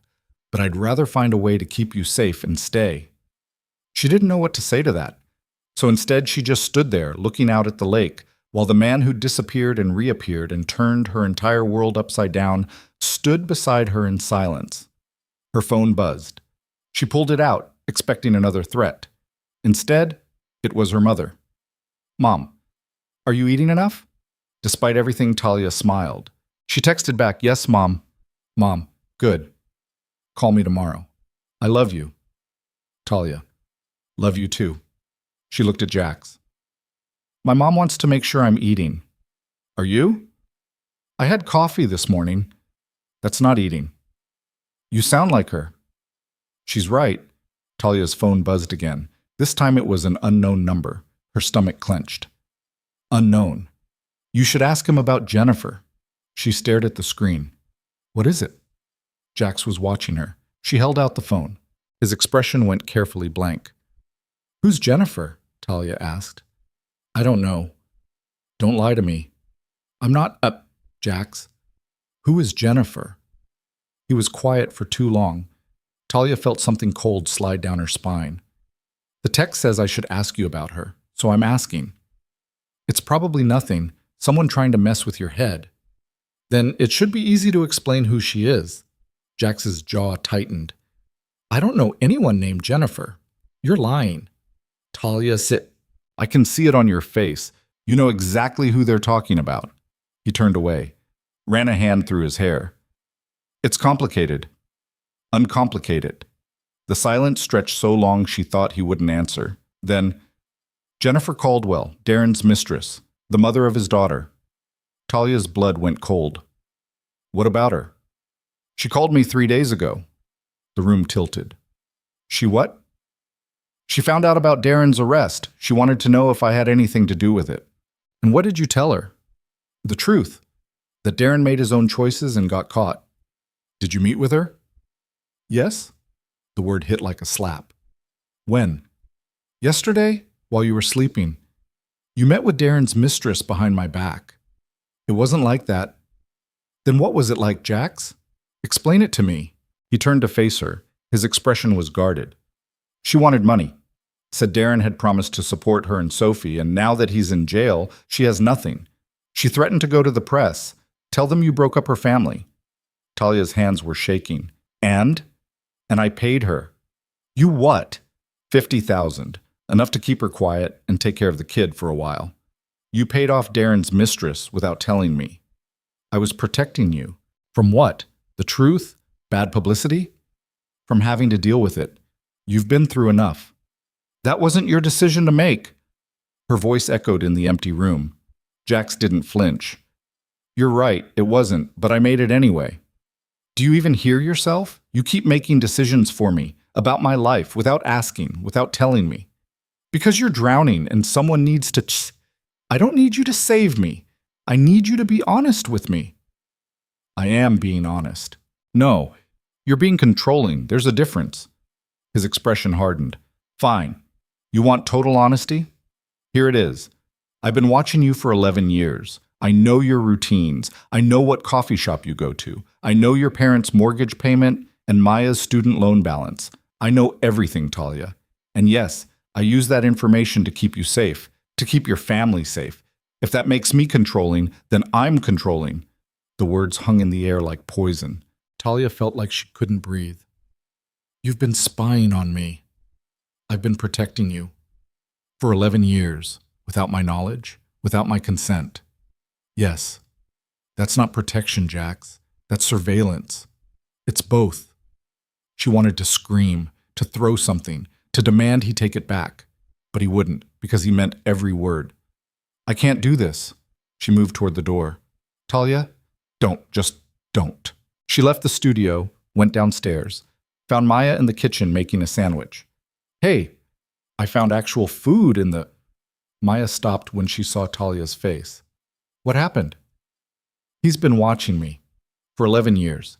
He knows everything about my life, my routines, my finances, everything. Maya set down the sandwich. Okay, that's a lot. He met with Darren's mistress yesterday, paid her off, didn't tell me. Shit. And he doesn't even think he did anything wrong. He thinks he was helping. Maya was quiet for a moment. Then, was he? Talia stared at her. Are you seriously defending this? I'm not defending anything. I'm asking if paying off the mistress was actually helpful. Because honestly, yeah, it kind of was. One less person who can hurt you. That's not the point. Then what is? He didn't ask me, he just did it. Like I'm some helpless child who can't handle my own problems. Okay, but be real with me for a second. Could you have handled it yesterday, when you were still processing the fact that your wedding exploded? Talia opened her mouth, closed it. I'm not saying he was right, Maya continued, but I'm also not saying he was wrong. Sometimes when someone's drowning, you don't ask permission before throwing them a life raft. This is different. Is it? Yes, because Talia's voice broke. Because I need to know I can trust him. And how can I trust someone who's been spying on me for over a decade? Maya's expression softened. That's the real question, isn't it? Footsteps on the stairs. Jax appeared in the doorway. His face was carefully neutral. I'm leaving. My second will stay here with you. Don't open the door for anyone. Where are you going? Talia asked. To clean up this mess. What mess? Whoever's sending you those texts. I'm going to find them and make sure they stop. Jax, but he was already heading for the door. Wait. Talia crossed the room. What are you going to do? He looked at her, really looked at her. What I'm good at. That's not an answer. It's the only one you're going to get. Then he left. The door closed behind him with a soft click that sounded too final. Maya let out a long breath. Well, that was dramatic. Talia sank into a chair. I don't know what I'm doing. Join the club. None of us know what we're doing. We're all just pretending and hoping nobody notices. This is different. Yeah, it is. Maya came over and sat beside her. You've got a guy who's clearly obsessed with you in a way that's both romantic and deeply concerning. Who has enough power to make problems disappear, but also enough baggage to sink a ship. And you have to decide if you can live with that. What would you do? Honestly, I don't know. He's hot in a scary way. He clearly worships the ground you walk on, but he's also got control issues that would send most therapists running. Maya paused. The question is, can you love someone who thinks protecting you means controlling your entire life? Talia didn't have an answer. They sat in silence while rain started to fall outside, tapping against the windows like fingers demanding entry. Hours passed. Jax didn't call, didn't text. Talia tried to paint, but her hands wouldn't stop shaking. Maya ordered takeout from a place that would deliver to the middle of nowhere, and they ate Thai food in silence while the security guard, a man named Marcus who looked like he could bench press a car, stood by the door and pretended not to exist. By 10 p.m., Talia was climbing the walls. He should have called by now, she said. He's probably fine, Maya offered. She didn't sound convinced.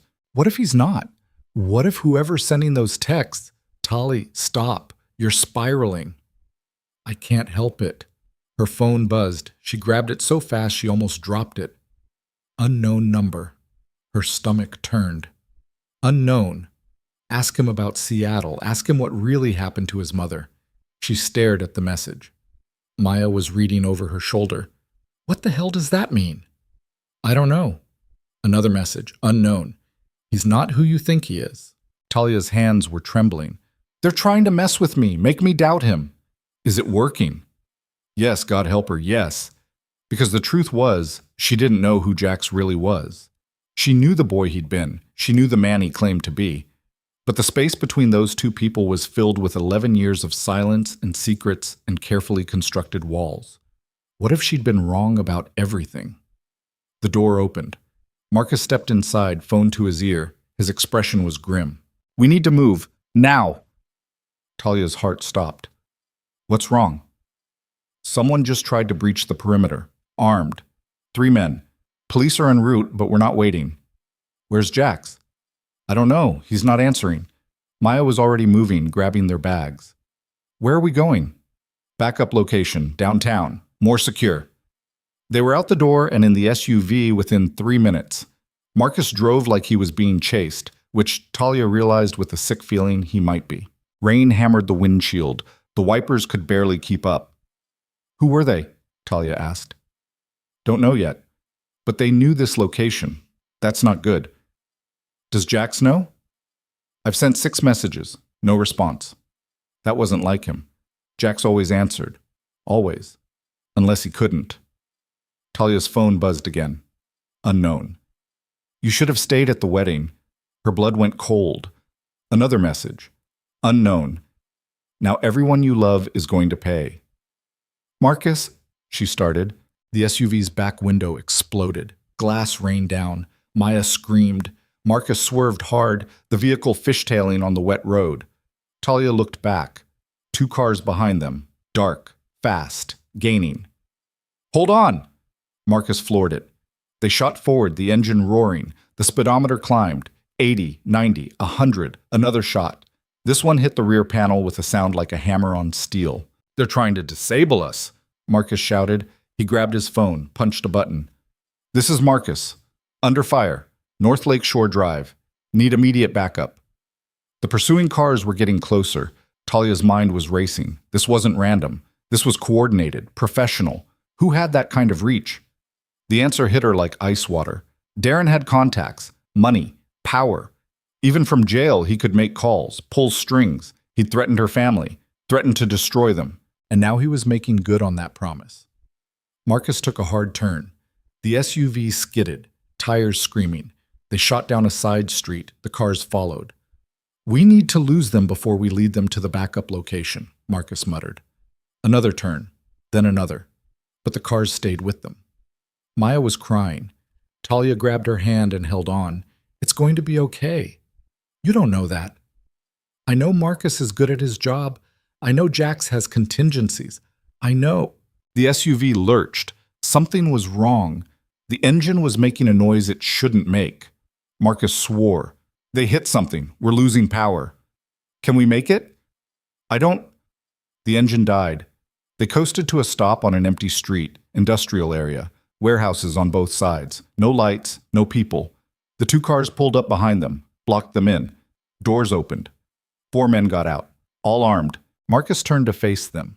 Stay in the car. Lock the doors. Don't open them for anyone but me or Jax. Marcus, I mean it. Stay put. He got out, closed the door. Talia and Maya huddled in the back seat while Marcus walked toward the men. He said something. One of them laughed. Then the shooting started. Marcus went down. Just dropped like his strings had been cut. Talia couldn't breathe, couldn't think. Maya was screaming. The men walked toward the SUV. Talia's phone rang. Jax. She answered, "We're under attack. Marcus is down. North Industrial District. I don't know the exact—" "I know where you are. Stay in the car. Lock the doors. I'm 3 minutes out. Jax, they're armed." 2 minutes, 50 seconds. The call ended. One of the men reached the driver's side door, tried the handle. Locked. He raised his gun, aimed at the window. Talia grabbed Maya and pulled her down just as the shot rang out. The window shattered. Another shot. The lock clicked. The door opened. A hand reached in, grabbed Talia's arm. She kicked, fought, screamed, but there were too many of them. They dragged her out of the car. Maya, too. Rain poured down, cold, hard. One of the men, older, gray hair, expensive suit under a raincoat, stepped forward. "Talia Mercer, we need to have a conversation." "Who are you?" "Someone Darren called a favor from. He wants you to know you made a very big mistake." "Let my sister go. This is between you and me." "I'm afraid that's not how this works." "What do you want?" The man smiled. It didn't reach his eyes. "I want you to watch while we send a message to your boyfriend about what happens when he interferes in other people's business." He nodded to one of the other men. The man raised his gun, pointed it at Maya. "No!" Talia lunged forward. Someone grabbed her, held her back. "Wait," the older man said. "Let's make this interesting. Tell me where Jax keeps his primary files, his records, and I'll let your sister live." "I don't know it." "Wrong answer." The man with the gun stepped closer to Maya. "Please. I'm not a patient man, Miss Mercer. The files. Where are they?" Talia's mind raced. She didn't know. She'd never been to Jax's actual office, never seen his records. She didn't have what they wanted, which meant Maya was going to die. "I don't know," she screamed. "I swear I don't know." The older man sighed. "Pity." The man with the gun raised it to Maya's head. Talia heard herself screaming, begging, offering anything, everything. Maya was crying, saying her name over and over. The world narrowed to that single moment. That gun. That terrible space between alive and dead. A sound like thunder. Not from the gun, from everywhere. A black motorcycle appeared out of nowhere, going impossibly fast. It skidded to a stop between Maya and the gunman. Jax didn't get off. He just fired. 3 shots. 3 bodies dropped. Then he was moving, the bike still between him and the remaining men, using it as cover while he took out the 4th gunman with precision that was almost beautiful in its brutality. The older man ran. Jax let him go. Instead, he crossed to where Talia and Maya were being held.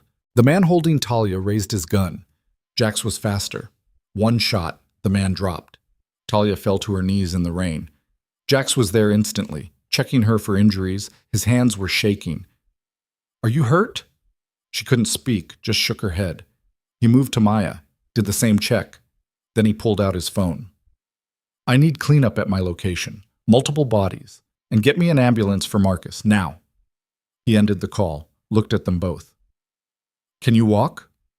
Talia nodded. "Then we're leaving, right now." He helped them both up, led them to the motorcycle. "You can't fit 3 people," Maya started. "We're not taking the bike, it's a tracker." He pressed something on the handlebar. The engine revved once, then cut. "My people will retrieve it. We're taking their car." He led them to one of the vehicles the gunmen had arrived in, got them inside, started the engine. As they pulled away, Talia looked back. 5 bodies on the wet pavement. Marcus still down but breathing. She could see his chest moving, sirens in the distance, and somewhere in the rain-soaked darkness, the older man was getting away. Jax drove in silence. His jaw was locked, his knuckles white on the steering wheel. Finally, he spoke. "I'm getting you out of the city. Tonight." "Where?" Talia asked. "Somewhere they'll never find you." "For how long?" "As long as it takes." That's not an answer. "It's the only one I have." Talia looked at him, really looked at him. At the blood on his hands, not his own. At the cold fury in his eyes. at the man who just killed 4 people without hesitation to save her, and she realized with absolute clarity this would never end. As long as she was near him, she would always be a target, always be leverage, always be the weak point in his armor. He would protect her, kill for her, die for her. But he couldn't give her the one thing she actually needed, a normal life. "I can't do this," she said quietly. He glanced at her. "Do what?" "This. Any of this. I can't live like this, Jax. Always running, always looking over my shoulder, watching people die because of me. Those men chose to, I don't care. I can't watch you kill people for me. I can't watch my sister almost die because of choices I made. I can't live in a world where the only way to be safe is to be more dangerous than everyone else." His expression didn't change, but something in his eyes went dark. "What are you saying?" "I'm saying when this is over, when Darren's people stop coming, I'm leaving." The car swerved slightly. He corrected. "Leaving where?" "I don't know. Somewhere far away. Somewhere quiet. Somewhere you're not." The silence that followed was deafening. Maya was crying in the back seat, quiet, broken. Jax kept driving. His face was stone. Finally, he spoke. His voice was flat, empty. "Okay. Okay? If that's what you want. When it's safe, I'll make sure you have money, new identity, somewhere they'll never find you. You can disappear. Just like that. Just like that. You're not going to fight me on this?" He pulled the car over, stopped, turned to face her. His eyes were hollow. "I've spent 11 years trying to keep you safe from a distance. If being close to me puts you in danger, then the answer isn't to fight harder. It's to let you go. Jax, but until you're safe, until everyone who might hurt you is dealt with, you're staying where I can protect you. After that, you can go wherever you want. But right now, you don't get to choose." The words should have made her angry. Instead, they just made her tired. So incredibly, bone-deep tired. He pulled back onto the road, kept driving. Talia watched the city lights blur past the window and wondered how she'd gotten here. 2 days ago, she was about to marry the wrong man. Now she was running for her life with a man who loved her enough to let her go. And somehow, that felt even worse. Because the truth she was only now starting to face, was that she didn't want to leave. She wanted to stay, wanted to fight, wanted to stand beside him and face whatever came next together. But she didn't know how to do that without losing herself completely. And that terrified her more than all the guns and threats and bodies in the rain. They drove through the night. No destination announced, just movement, distance. The hum of the engine and Maya's occasional sniffling from the back seat, the only sounds breaking the silence. Jax's hands never left the steering wheel. His eyes stayed locked on the road. He hadn't spoken since his ultimatum, the cold promise that she could leave when it was safe, but not before. Talia's phone buzzed. She looked down. "Dad, police were just here. Said there was an incident. Are you okay?" Her throat tightened. She couldn't tell him the truth. Couldn't explain that men with guns had hunted her through the city, that people had died, that his daughter was now hiding in a car with a man who killed without hesitation. "Talia, I'm fine.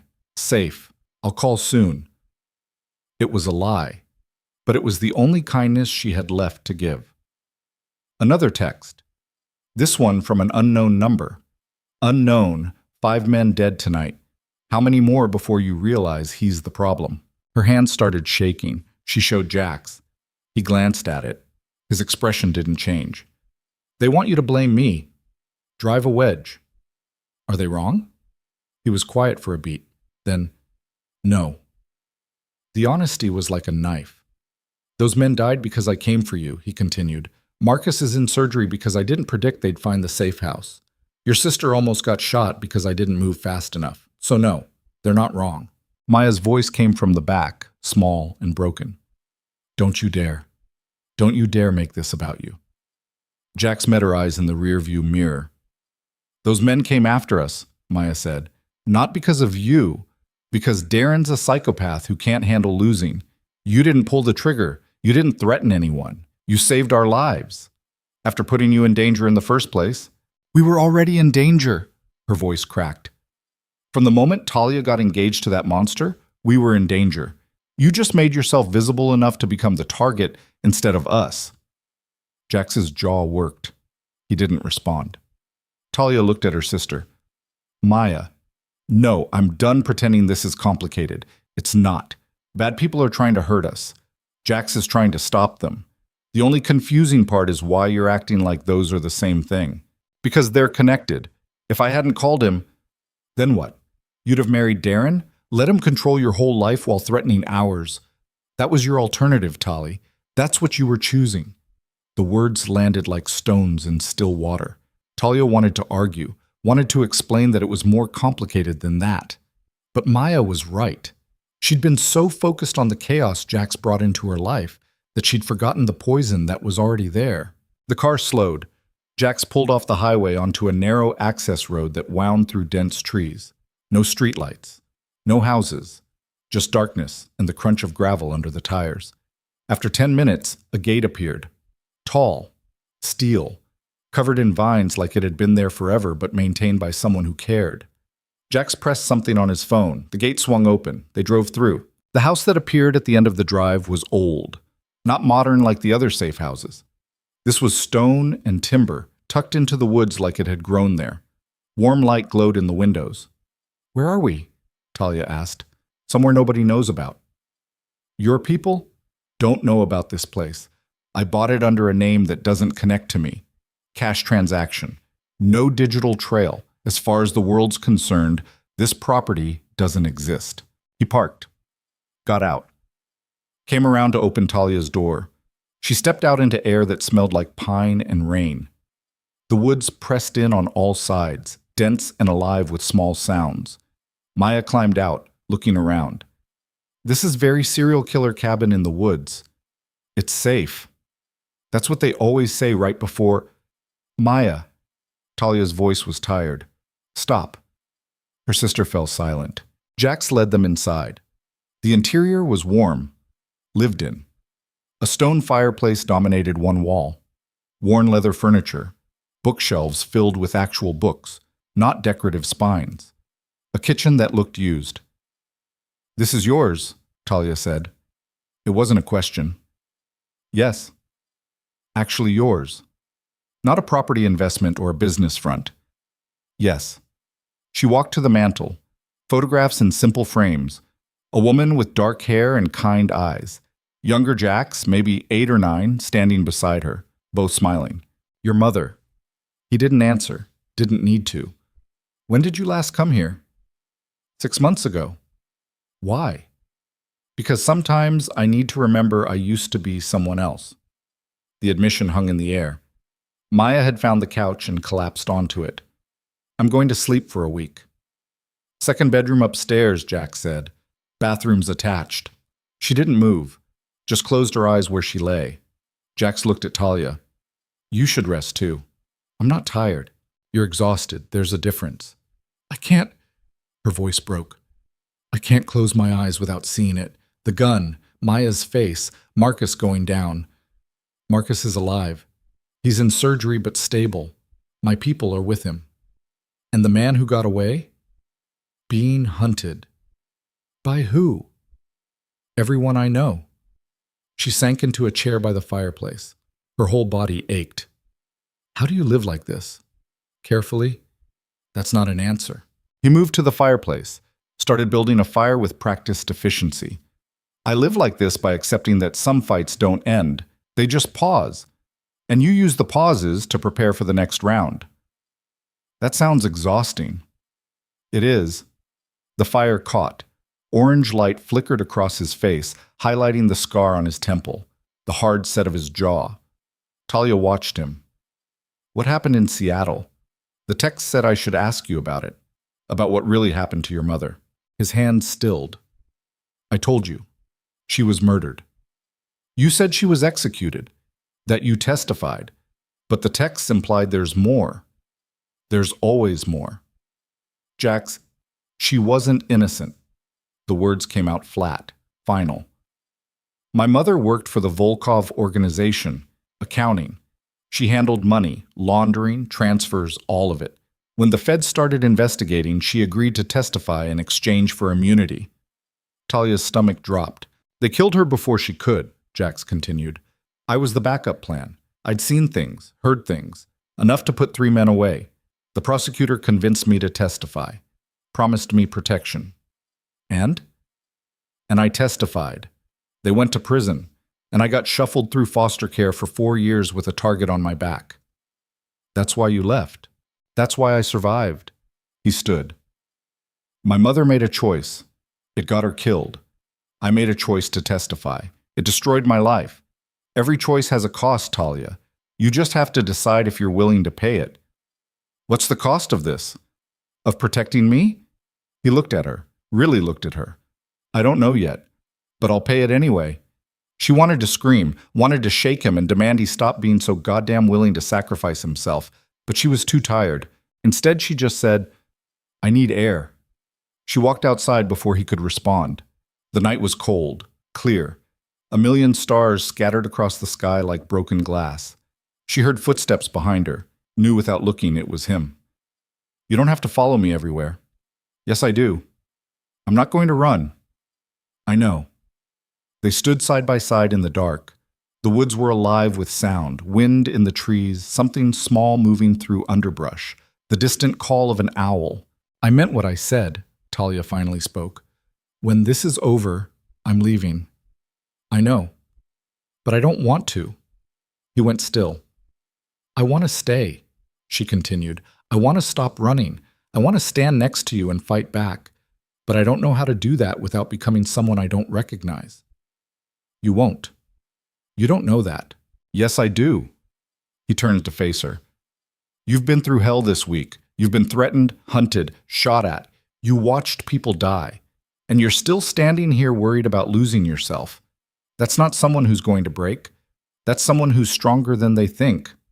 Or someone who's in denial. Maybe both. Despite everything, she almost smiled. Jax's phone buzzed. He pulled it out, looked at the screen. His expression darkened. What? The man from tonight. The one who got away. His name is Victor Konstantin. He's Volkov's younger brother. The world tilted. The same Volkov from Seattle, yes. How is that possible? It's not a coincidence. Darren didn't just call in favors from local muscle. He went to the Russians, promised them something in exchange for taking me down. What could Darren possibly have that the Russian mob wants? Jax was quiet for too long. Jax, what did he promise them? Me. Her blood went cold. He told them where to find you, Jax said quietly. Told them you were my weakness, and promised them that if they hurt you, I'd come out of hiding, give them a shot at finishing what they started 20 years ago. This is about revenge. This is about me testifying against Anton Volkov and his crew. They're all out now, served their time, and they want payback. Talia felt something break loose inside her chest. So it was never really about me. I'm just bait. You're not. I am. That's exactly what I am. Darren used me to get to you, and now the Russians are using me for the same thing. I'm not a person to any of you. I'm just leverage. That's not true. Isn't it?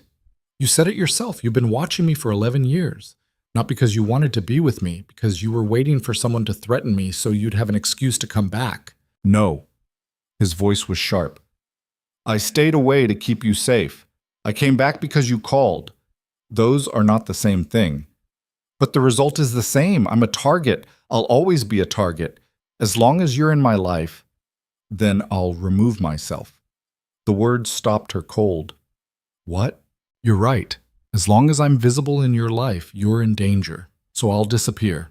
Again. Completely this time. I'll make sure Victor and his people know you mean nothing to me. That you were just a mistake, I corrected. Jax, I'll set you up somewhere safe. New identity. Enough money to start over. And I'll make myself such a visible target that they'll forget you exist. That's suicide. That's strategy. No, that's you making decisions for me again. He stepped closer. Then tell me what you want, really want. Not what you think you should want or what's safest or most logical. What do you actually want? The question hung between them. Talia's mind raced. What did she want? She wanted her life back, wanted to teach, wanted to paint, wanted Sunday dinners with her family without armed guards outside. But she also she looked at Jax, at the boy who'd become a man she barely recognized but somehow still knew down to his bones. I want you to stop trying to protect me from everything. I can't do that. Why not? Because I already lost you once. I'm not doing it again. You didn't lose me. You left. I left to keep you alive. And I survived just fine without you. Did you? His voice was quiet, dangerous. Because from where I'm standing, you were about to marry a man who threatened your family and had another woman's child. That's not surviving. That's drowning. The words hit like a slap. You don't get to judge my choices. I'm not judging. I'm stating facts. The fact is you don't trust me to take care of myself. The fact is the world is full of people who will use you and hurt you, and you keep giving them the chance because you want to believe they're better than they are. So what? I should just become like you? Suspicious of everyone? Incapable of trust? You should become someone who doesn't confuse kindness with weakness. I'm not weak. I never said you were. He was close now, close enough that she could see the pulse in his throat. But you're soft. And soft things break in this world unless someone's standing between them and everything trying to destroy them. I don't need... Yes, you do. His hand came up, cupped her face. And I need you to stay alive, even if that means you hate me. Even if it means I never see you again after this. I need to know you're somewhere safe, living your life, existing in the world. Because the alternative... His voice broke. Talia's vision blurred. Jax, I can't watch you die. I can't be the reason you die. So if that means letting you go, I'll do it. But until Victor and his people are dealt with, you're staying alive, whether you like how I do it or not. She should argue, should push back against the control, the decisions made without her input. But all she could think about was the raw honesty in his voice, the fear underneath the cold precision. He was terrified. For her. She reached up, covered his hand with hers where it rested against her cheek. I'm not leaving you to face them alone. You don't have a choice. Yes, I do, and I'm choosing to stay. Talia, stop. Just stop trying to protect me from my own decisions. If I want to stand beside you while you deal with this, that's my choice, not yours. You'll get hurt. Maybe, but at least I'll be making my own mistakes instead of living with yours. Something shifted in his expression. The careful control cracked.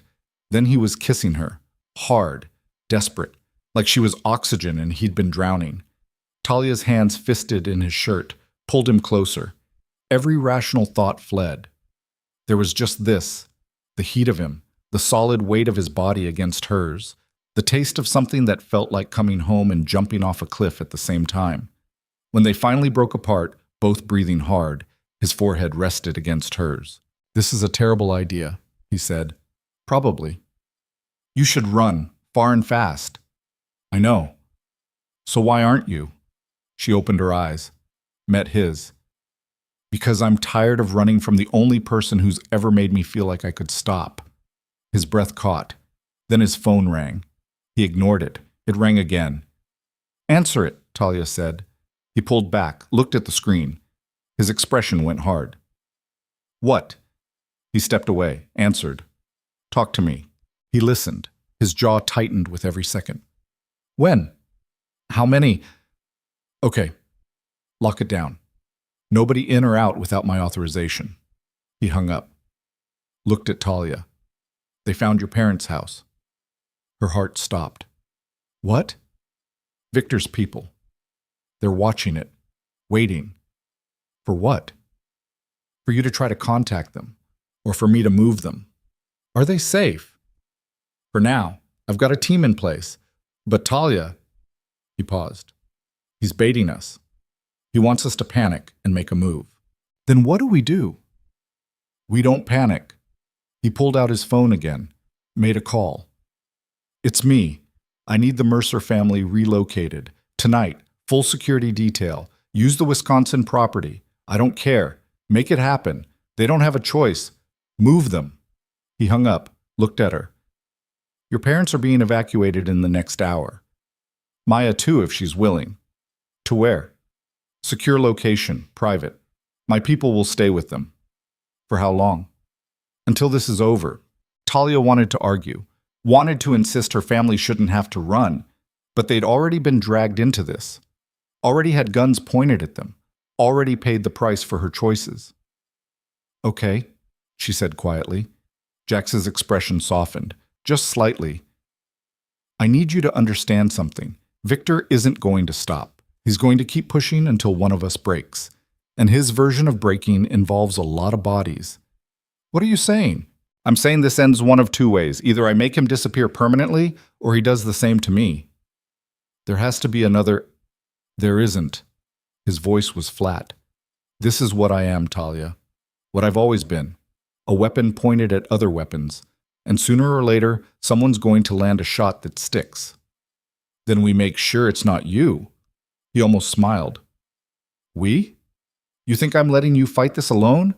After everything? I think you should be smart and let me. Well, I'm not that smart.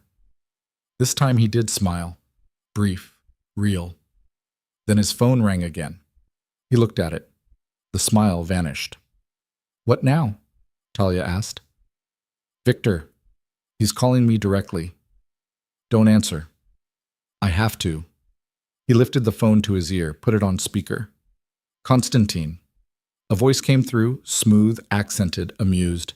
Jae Hyun-ri, it's been a long time. Not long enough. I disagree. I've been looking forward to this conversation for 20 years. Then talk. I have a proposal for you. Not interested. You haven't heard it yet. Don't need to. Whatever you're offering, the answer's no. Victor laughed. It sounded like broken glass. So certain. Even now, even knowing I have eyes on everyone you care about.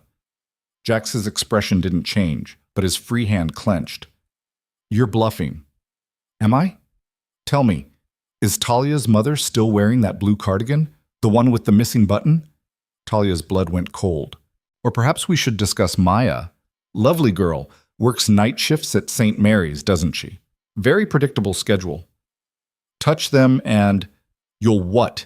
Kill me? You've been trying to do that for years, boy, and yet here I am. Jax's voice went deadly quiet. What do you want? Simple. You. In exchange for everyone you love walking away from this intact. Define intact. Alive, unharmed, free to live their mediocre little lives without looking over their shoulders. And me, you come to me, alone. We have a conversation about old times, and when I'm satisfied that certain debts have been paid, I let you go.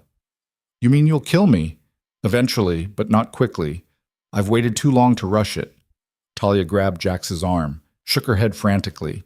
He covered her hand with his, squeezed once, then said into the phone, When and where? No!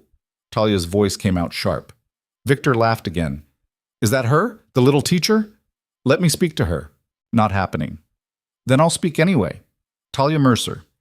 You have 12 hours to convince him to come to me, or I start sending pieces of your family back to you, starting with your father's fingers. He's a builder, isn't he? Be a shame if he couldn't hold a hammer. The line went dead. Silence. Talia was shaking. You can't. You can't go to him. I don't have a choice. Yes, you do. We call the police, the FBI, someone, and tell them what? That a Russian mobster threatened my family? They'll open an investigation that takes months while Victor picks us off one by one. Then we run, all of us. Disappear. For how long? A year? 10? The rest of our lives? He shook his head. This ends now. Tonight. Jax, listen to me. He gripped her shoulders. Victor's not going to stop. He's going to keep hurting people until he gets what he wants. And what he wants is me. So I'm going to give him exactly that. That's suicide. That's the only play we have left. No, there has to be another way. There isn't. Then I'm coming with you. Absolutely not. You don't get to decide that. Yes, I do. Because this is my fight, my past, my responsibility. Our responsibility. Her voice was shaking. You don't get to sacrifice yourself and call it protection. That's not love. That's cowardice. He flinched like she'd struck him. You want to protect me? She continued. Then stay alive. Fight smart instead of hard. Use that brilliant, paranoid, overcomplicated brain and figure out a way to win that doesn't end with you dead. I am fighting smart. This is the smart play. No, this is the easy play. You're so used to being alone that you'd rather die than trust someone to have your back. That's not... It's exactly what you're doing. You've spent 11 years watching me from a distance because getting close was too scary. And now that I'm finally here, finally choosing you, you're trying to push me away again.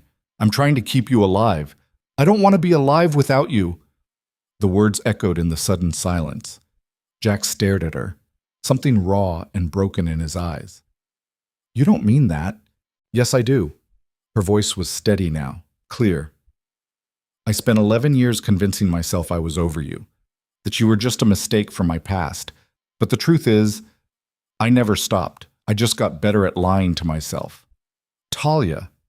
So if you're going to throw yourself into a death trap, you're doing it with me beside you. Because I'm not losing you again. Not to Russians, not to your guilt, not to anything. He was quiet for a long moment. Then, you're insane. Probably. This could get you killed. I know. And you're still choosing this. I'm choosing you. There's a difference. His hand came up, cupped her face again. His thumb traced her cheekbone. I don't deserve you. That's not your decision to make either. He kissed her, softer this time, like she was something precious that might break. When he pulled back, his expression had changed, less resigned, more determined. Okay, he said. Okay? Okay. We do this together, but we do it my way. Which is? We make Victor think he's getting what he wants, and then we take everything from him instead. A plan was forming behind his eyes. Talia could see it, the wheels turning, options being weighed and discarded, strategies assembling themselves into something actionable. Tell me, she said.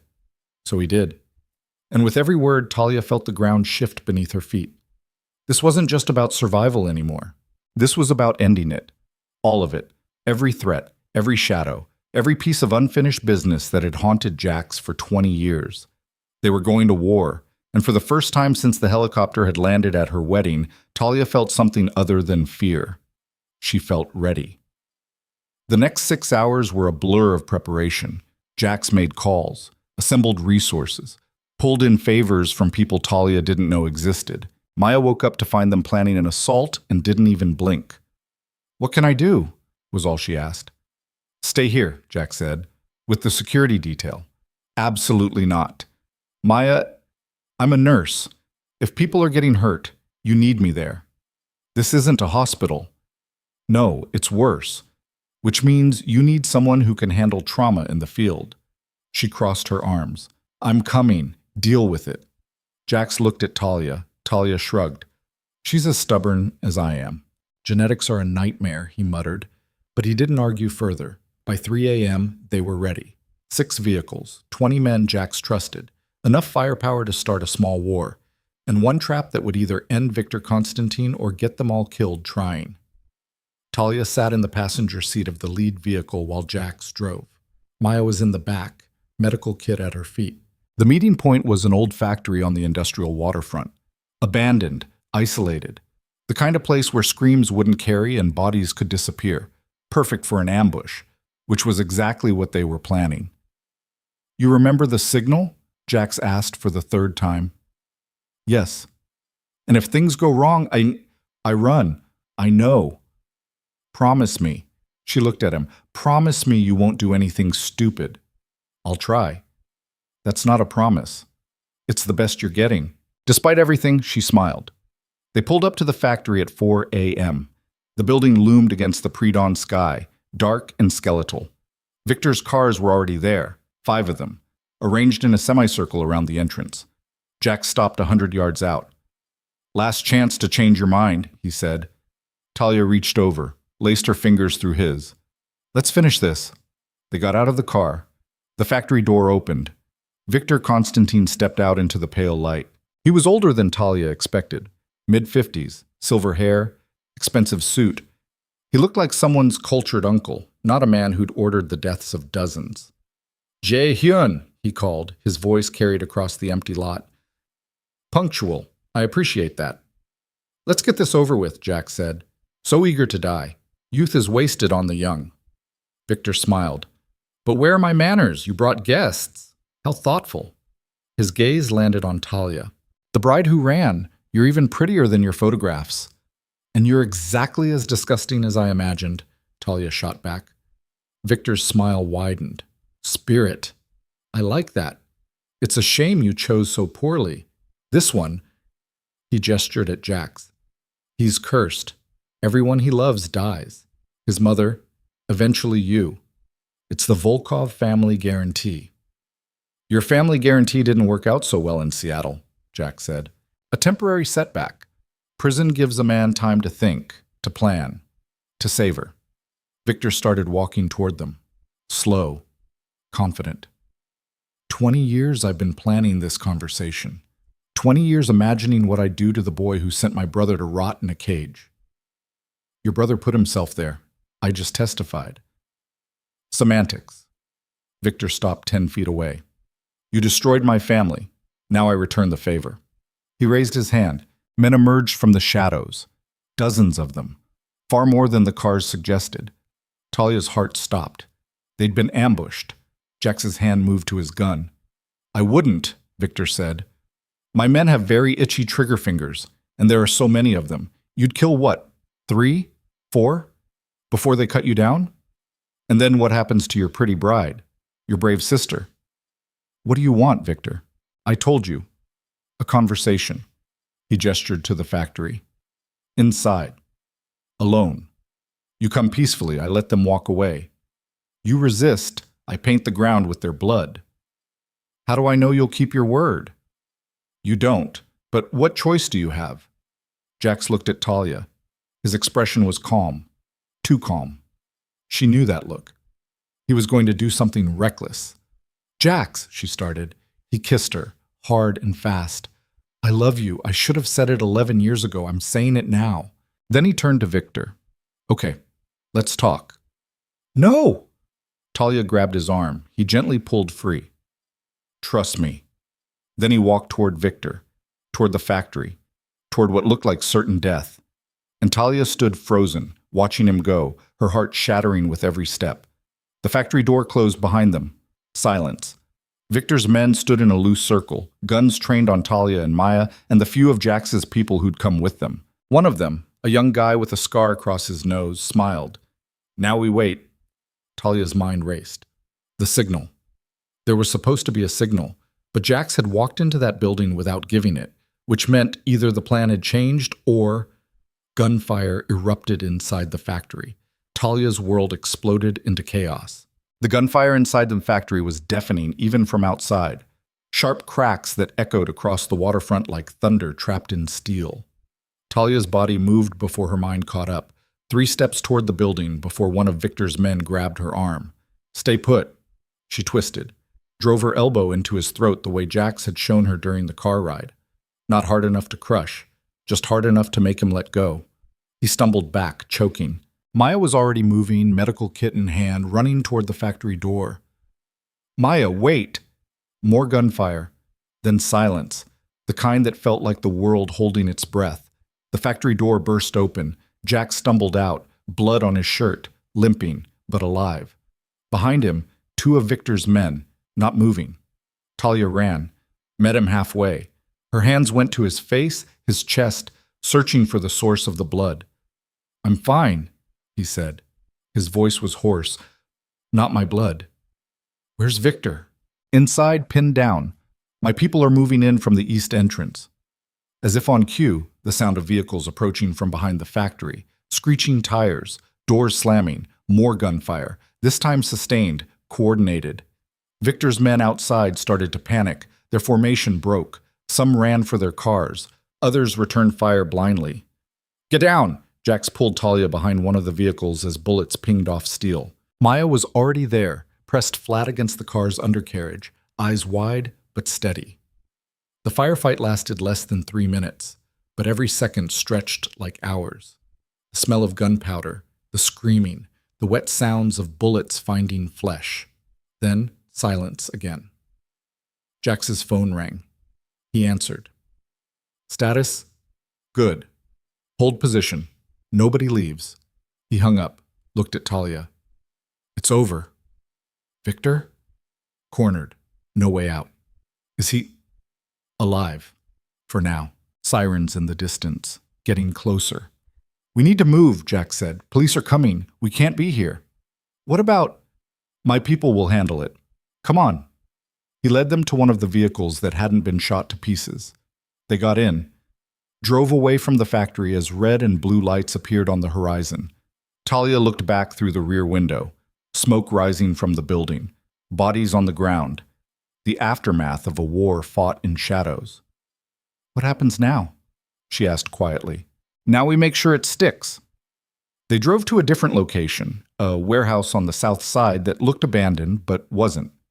Inside was a command center, monitors, communications equipment, people moving with purpose.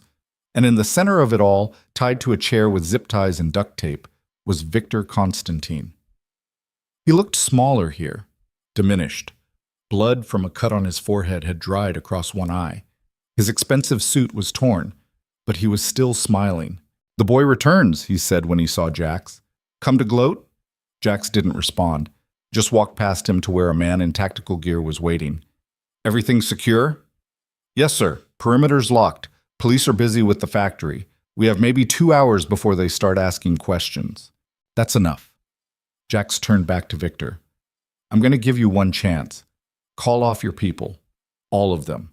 Everyone who's watching the Mercer family. Everyone who's been sending threats. Everyone. Victor laughed. It came out wet and painful. Or what? You'll kill me? Go ahead. I'm an old man. I've lived my life, but my people? They'll never stop. They'll hunt you and everyone you love until there's nothing left. Wrong answer. Jax pulled out his phone, pressed play on a video. The screen showed a man in an orange jumpsuit. Prison walls. The man's face was puffy, bruised. He looked into the camera with eyes that had given up. That's Anton, Victor said. His smile faltered. My brother. What is this? This was recorded 4 hours ago. While you and I were playing games, I had people visiting your brother in federal lockup. Had a very interesting conversation with him. The video continued. Anton spoke. His voice was monotone, broken. Victor, if you're watching this, it's over. The kid won. He's got everything, the accounts, the properties, the names of everyone we worked with. And he's got leverage on me they'll never find. So I'm telling you, stand down, call off the vendetta. Because if you don't, he's going to release everything to the feds and I'll die in here. Not in 20 years. Next week. The video ended. Victor stared at the blank screen. His face had gone pale. You're bluffing. Am I? Jax pulled out another phone, showed him a document. Swiss account numbers, offshore holdings, a list of every person your brother did business with for the past 30 years, names that would make the FBI salivate, and a signed affidavit from Anton himself, corroborating all of it. He would never... he already did. I showed him what would happen to you if he didn't cooperate. Showed him the evidence I have, the people I know, the ways I could make you disappear without a trace. Jax leaned in close. Your brother loves you, Victor, more than he loves himself. So he made a choice. He traded your freedom for his survival. Victor's breathing had gone ragged. You're lying. Call him, right now. I'll dial. The silence stretched. Finally, Victor's shoulders sagged. The fight went out of him like air from a punctured tire. What do you want? I want you to call every single person who's working for you. Tell them the contract is void. Tell them if they touch anyone connected to me or the Mercer family, Anton's affidavit goes straight to the FBI. And then you disappear. Leave the country. Change your name. I don't care. But you vanish and you never come back. And if I refuse, then Anton dies in federal prison within a week and you spend the rest of your life looking over your shoulder, waiting for me to decide I'm done being patient. Victor closed his eyes. When he opened them again, they were different, defeated. Give me a phone. Jax nodded to one of his people. They brought a cell phone, held it to Victor's ear. He made 7 calls. Each one the same, stand down, contract void, no retaliation. When he finished, Jax took the phone back. We're done here. Cut him loose. Boss? The tactical guy looked uncertain. I said cut him loose. They cut the zip ties. Victor stood slowly, rubbing his wrists. You're letting me go? I'm letting you walk away. What you do after that is your choice. But understand something. I spent 20 years preparing for this moment. I know where you sleep, where you eat, who you care about. If you ever come near me or mine again, I won't have a conversation. I'll just end you. We clear? Victor nodded. Once. Then get out. Victor walked to the door, stopped, turned back. You're your mother's son, after all. She would have been proud, or horrified. Maybe both. Then he left. Talia moved to Jax's side. You really think he'll stay gone? I think he loves his brother more than he hates me, and I think he's smart enough to know I meant every word. And if he's not, then I'll deal with it. But today, right now, it's over. The weight of those words settled over the room. One of Jax's people approached. Sir, police are requesting statements about the factory incident. How do you want to handle it? Anonymous tip about a gang dispute. Tell them nothing that connects to us. Make sure the scene is clean. Already done. But the feds are going to want to know who called in the tip on Darren Cole. Let them wonder. The man nodded and walked away. Jax turned to Talia and Maya. We should go. I've got a place where we can lay low until this settles. Another safe house? Maya asked. She sounded exhausted. Something like that. They drove north, out of the city, into the kind of countryside that felt like a different world. Rolling hills, old farms, a sky that was starting to lighten with the first hints of dawn. The place Jax brought them to was an old farmhouse, white clapboard, wraparound porch, flower boxes that had clearly been planted by someone who cared. This is where you grew up, Talia said. It wasn't a question. After Seattle, my last foster placement, the Hendersons, good people. They're gone now, but they left me the property. He led them inside. The furniture was dated but comfortable. Family photos on the walls, a kitchen that smelled like cinnamon even though nobody had cooked there in years. Maya found a bedroom and collapsed without even taking off her shoes. Talia and Jax stood in the living room as the sun started to rise, painting the walls gold. Is it really over? She asked. The immediate threat? Yes, Victor's people will back off. Darren's in federal custody facing 20 years minimum. His assets are frozen, his reputation destroyed. That's not what I'm asking. He turned to face her. Then ask what you want to ask. Will there be others? More people from your past? More fights? He was quiet for a long moment. I don't know. Probably. The life I've lived, it doesn't just disappear because I want it to. So what do? We decide if the fight is worth it, if trying to build something normal on top of all this broken ground is possible or just stupid. She stepped closer. What do you think? I think I spent 11 years convincing myself you were better off without me, and I was probably right, but I also think I'm selfish enough to want you anyway. That's not an answer. It's the only honest one I have.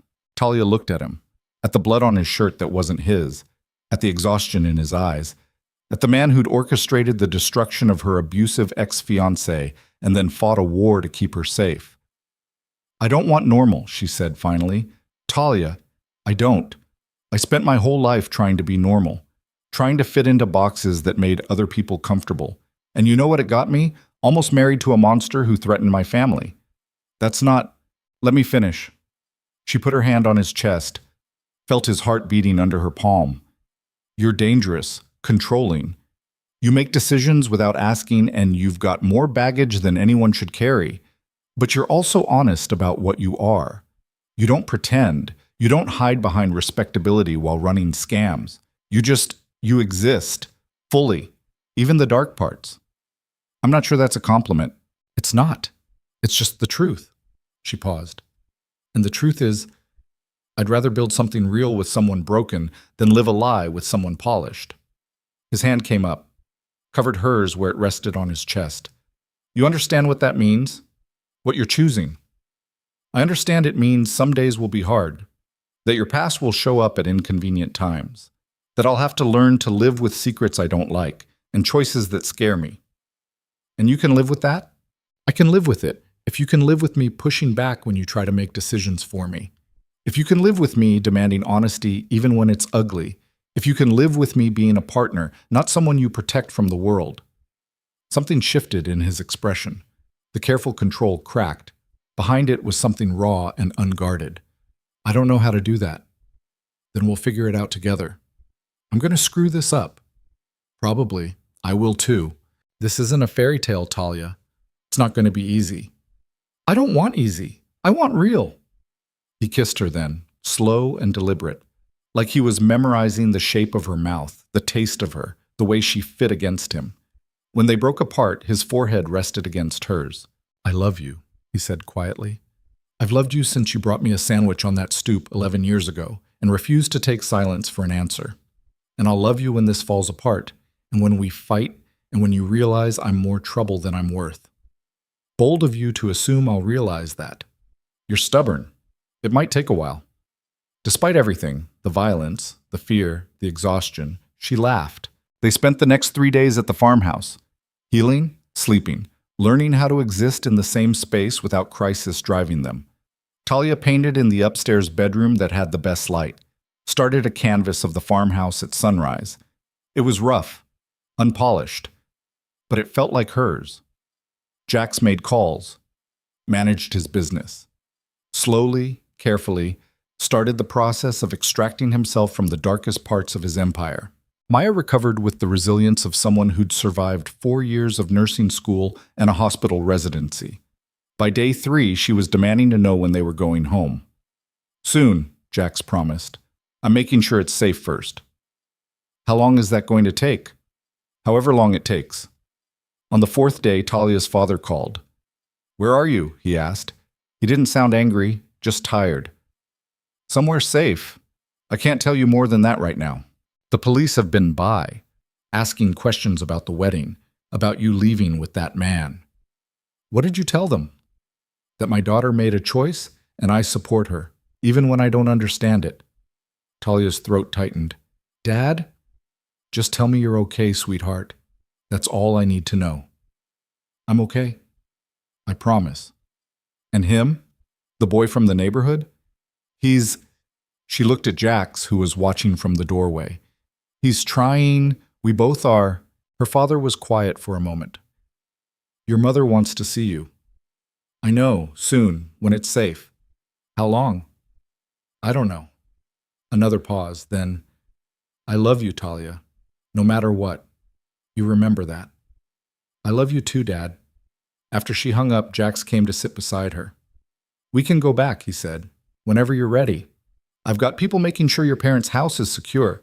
Maya's apartment, too. What about you? Where will you go? I've got properties. The penthouse downtown, the lake house, a few others. That's not what I'm asking. He met her eyes. I go where you go, if you want me there. I want you there. Even knowing what that means, what people will say, your family, your friends, they're going to have questions, concerns. Let them. I'm done living my life to make other people comfortable. He almost smiled. When did you get so stubborn? I learned from the best. They returned to the city the next week. Not to the penthouse. Jax had bought a brownstone in Lincoln Park, older, quieter, with enough space for Talia to set up a studio and room for Maya when she wanted to visit. The neighborhood was normal. Families, dog walkers, coffee shops that weren't trying to be anything other than places to get coffee. Talia stood on the front steps, looking at the brass numbers beside the door, and felt something settle in her chest. You bought a house, she said.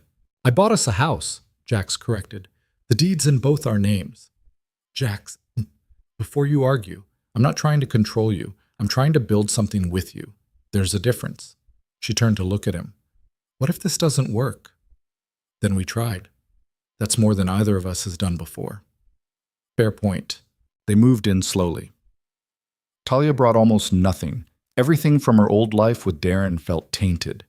Maya contributed furniture from her apartment. Jax filled in the gaps with pieces that were comfortable instead of expensive.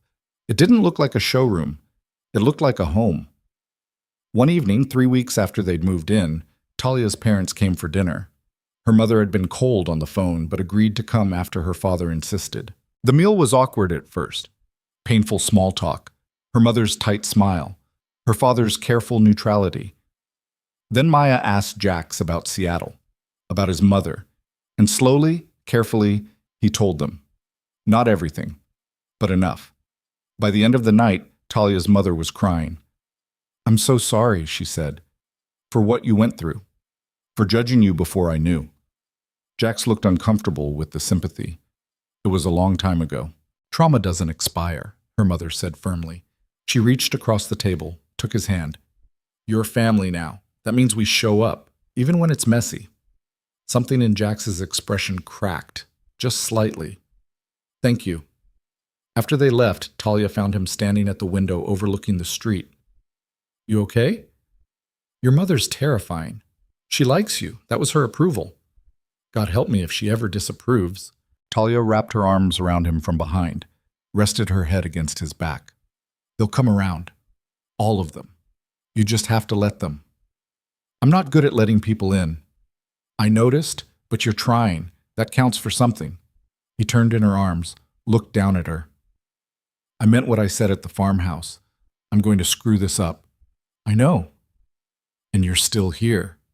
Still here. Why?" She thought about that. About the girl she'd been at 19, bright and hopeful, and convinced love was enough. About the woman she'd almost become, small and controlled and trapped. And about who she was now. Standing in a house she owned with a man she'd chosen, scarred, complicated, real. "Because you're the first person who never asked me to be smaller. Even when you were trying to protect me, you never wanted me to disappear. And I think," she paused, "I think that's what love actually is. Not making someone fit, just making space for them to be exactly who they are." He kissed her, soft and slow. "I don't deserve you," he said against her mouth. "We've established that. Multiple times. Move on." He laughed. Actually laughed. The sound was rare enough to be precious. 6 months later, Talia stood in her studio, the converted third-floor space with skylights and north-facing windows, and looked at the canvas in front of her. It was a portrait. Not of anyone specific, just a figure emerging from shadow, half-formed, still being discovered. Maya appeared in the doorway with coffee. "That's good, really good. It's not finished. Does it need to be?" Talia considered that. "I don't know, maybe that's the point." Her phone buzzed, a text from Jax. "Jax, dinner with the Hendersons' daughter tonight. She's in town. Want you to meet her." Talia, "The people who fostered you?" Jax, "Their daughter Sarah. She wants to thank you." Talia, "For what?" Jax, "For making me come back here, for giving me a reason to keep the house." Talia smiled. Talia, "What time?" Jax, 7. Italian place on Armitage. Wear something nice. Talia, demanding. Jax, "You love it." She did, kind of, in the way you love things that challenge you to be better. That evening, she stood in front of the mirror, adjusting a dress she'd bought with her own money, teaching money. She'd gone back to work part-time at a charter school on the west side. The kids were tough. The pay was terrible, but it felt like hers. Jax appeared behind her, suit and tie. He cleaned up well. "Ready?" he asked. "Almost." She turned. "How do I look?" He studied her, really looked. Like someone who survived a war and came out stronger. "That's not romantic. It's honest. Same thing with you." He offered his arm. "Shall we?" They walked to the restaurant through streets that were finally starting to feel familiar. Talia had learned the shortcuts, the good coffee spots, the places to avoid after dark. She was building a life here. Not the one she'd planned. Something different. Harder. More real. At the restaurant, Sarah Henderson turned out to be a woman in her 40s with kind eyes and her parents' smile. She hugged Jax like he was a son she'd been missing. "You look good," she said. "Happy. I wasn't sure I'd ever see that." "I wasn't sure either," Jax admitted. Dinner was easy, comfortable. Stories about the Hendersons, about Jax as a teenager, awkward and brilliant and so desperately trying to seem normal. He used to alphabetize the spice rack, Sarah said. Mom would mess it up on purpose just to watch him reorganize it. "That's cruel," Talia said. "That's love." She knew he needed control, something he could manage when everything else was chaos. Jax looked uncomfortable. "Can we not?" "No," Sarah interrupted gently. You don't get to hide from this. My parents loved you, and they'd be so proud of who you've become. I've done things. We all have. The question isn't whether you're perfect. It's whether you're trying to be better than you were yesterday. Talia watched Jax absorb that, watched him struggle with it, finally nod. After dinner, they walked home through streets quieting down for the night. The city felt less hostile, more like possibility. Thank you, Jack said quietly. For what? For staying, for choosing this, for not running when it got hard. It's going to get hard again. I know, and I'll still be here. He stopped walking, turned to face her. The streetlight cast shadows across his face, but his eyes were clear. Marry me. Talia's heart stopped. What? Marry me. Not because of tradition or expectations. Not because we're supposed to, but because I want to stand in front of everyone and say you're mine and I'm yours and we're doing this together. Jax, I don't have a ring. I didn't plan this, but I'm asking anyway. She stared at him. At this man who'd disappeared and come back, who'd killed for her and bled for her and was now asking her to choose him. Again, permanently. Yes, she said. Yes? Yes, but we're doing it our way. Small, just family, no country club, no 200 guests, just us and the people who matter. Deal. He kissed her there on the sidewalk. And somewhere in the city, a car honked and someone shouted congratulations, and the world kept spinning. 3 months later, Talia stood in the farmhouse living room wearing a simple white dress and her mother's pearls. No veil, no elaborate ceremony, just her family, Jax's handful of people, and an officiant who kept it mercifully brief. When it came time for vows, Jax spoke first. I don't have pretty words. I'm not good at this, but I'm good at showing up, at staying, at fighting for what matters. And you matter, more than anything. So I promise to keep showing up, to keep trying, to keep choosing you, even when it's hard, especially when it's hard. Talia's turn. 11 years ago, you disappeared, and I spent a decade convincing myself I was over it. I wasn't. And when you came back, everything I'd built fell apart. But underneath all that breaking, I found something I'd lost. I found myself, the version of me who doesn't compromise, who doesn't make herself small, who fights back. And I found you. So I promise to keep fighting, to keep pushing back when you try to control things, to keep demanding honesty even when it hurts, and to keep loving you, even when you're impossible. The officiant smiled. I now pronounce you husband and wife. They kissed, simple, real. Maya was crying, so was Talia's mother. Her father was grinning. The reception was in the backyard, string lights, a playlist Maya had made, food from the Italian place they'd gone to with Sarah. No speeches, no first dance, just people eating and talking and existing together. At some point, Talia found herself standing at the edge of the property, looking out at fields that stretched toward the horizon. Jax appeared beside her. Regretting it already? He asked. Not even a little. Liar. Okay, maybe a little. Your cousin's very drunk and keeps trying to teach my dad poker. That's going to end badly.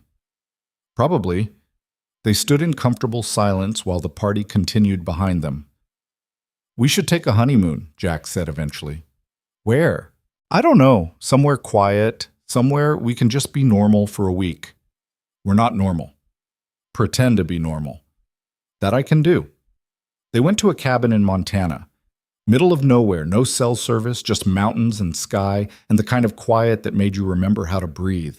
They hiked, read books, made love in front of a fireplace that crackled and popped, talked about the future in vague terms that felt safe. On the last night, Talia woke to find Jack standing at the window. The moon was full. Silver light poured across his profile. Can't sleep? She asked. Thinking. About? He was quiet for a long moment. About how different my life would be if you hadn't called that day. If you'd just married him and I'd kept watching from a distance. Would you have let me? I'd have tried, but I'd have broken eventually, probably done something stupid. So I saved you from yourself. Something like that. She got up, crossed to him, wrapped her arms around his waist from behind. I'm glad I called. Me too.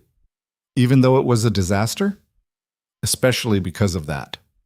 They flew back to Chicago the next day, back to real life, back to jobs and family dinners, and the thousand small complications of existing together. 1 year became two, two became 5. Jack slowly, carefully, dismantled the dangerous parts of his empire, kept the legitimate businesses, donated more money than Talia thought possible to causes that mattered. He still had nightmares sometimes, still woke up reaching for a gun that wasn't there, but less often. And when he did, Talia was there, grounding him, reminding him where he was. Talia's art started selling, small galleries at first, then bigger ones. Her work was raw, portraits of people emerging from darkness, figures caught between shadow and light. Critics called it haunting. She called it honest. Maya met someone, a doctor from her hospital. They moved in together. Talia had never seen her sister so happy. Life wasn't perfect. There were fights, slammed doors, nights when they went to bed angry because they were both too stubborn to apologize. But they showed up, day after day, year after year, and slowly, the sharp edges smoothed, not gone, just less likely to draw blood. 7 years after the helicopter landed at her wedding, Talia stood in a gallery in downtown Chicago, her first solo show, paintings covering every wall.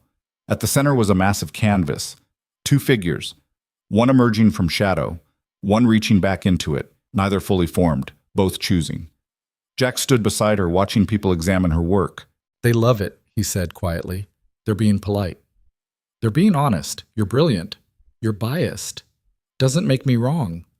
A woman approached, art critic from the Tribune. "Ms. Ree, can I ask, the central piece, what's it called?"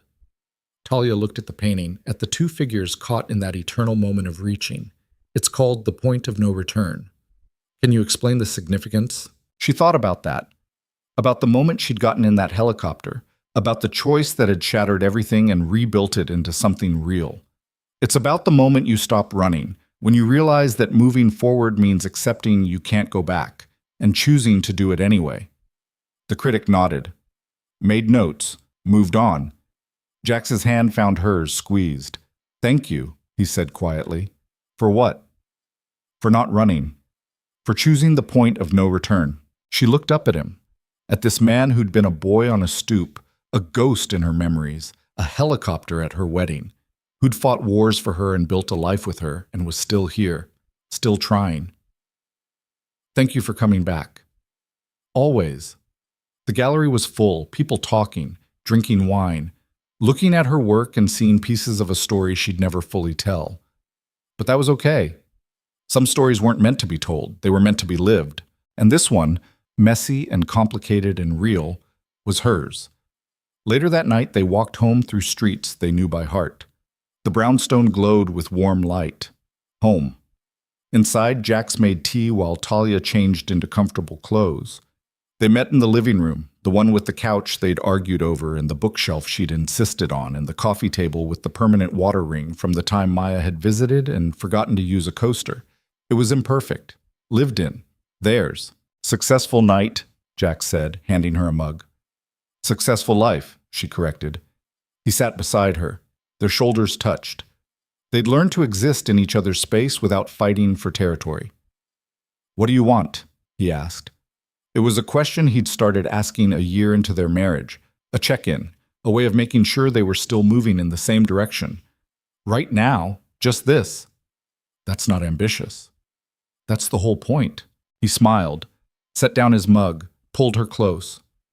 "I love you," he said, like he said every day, like he'd keep saying until the words lost meaning or the world ended.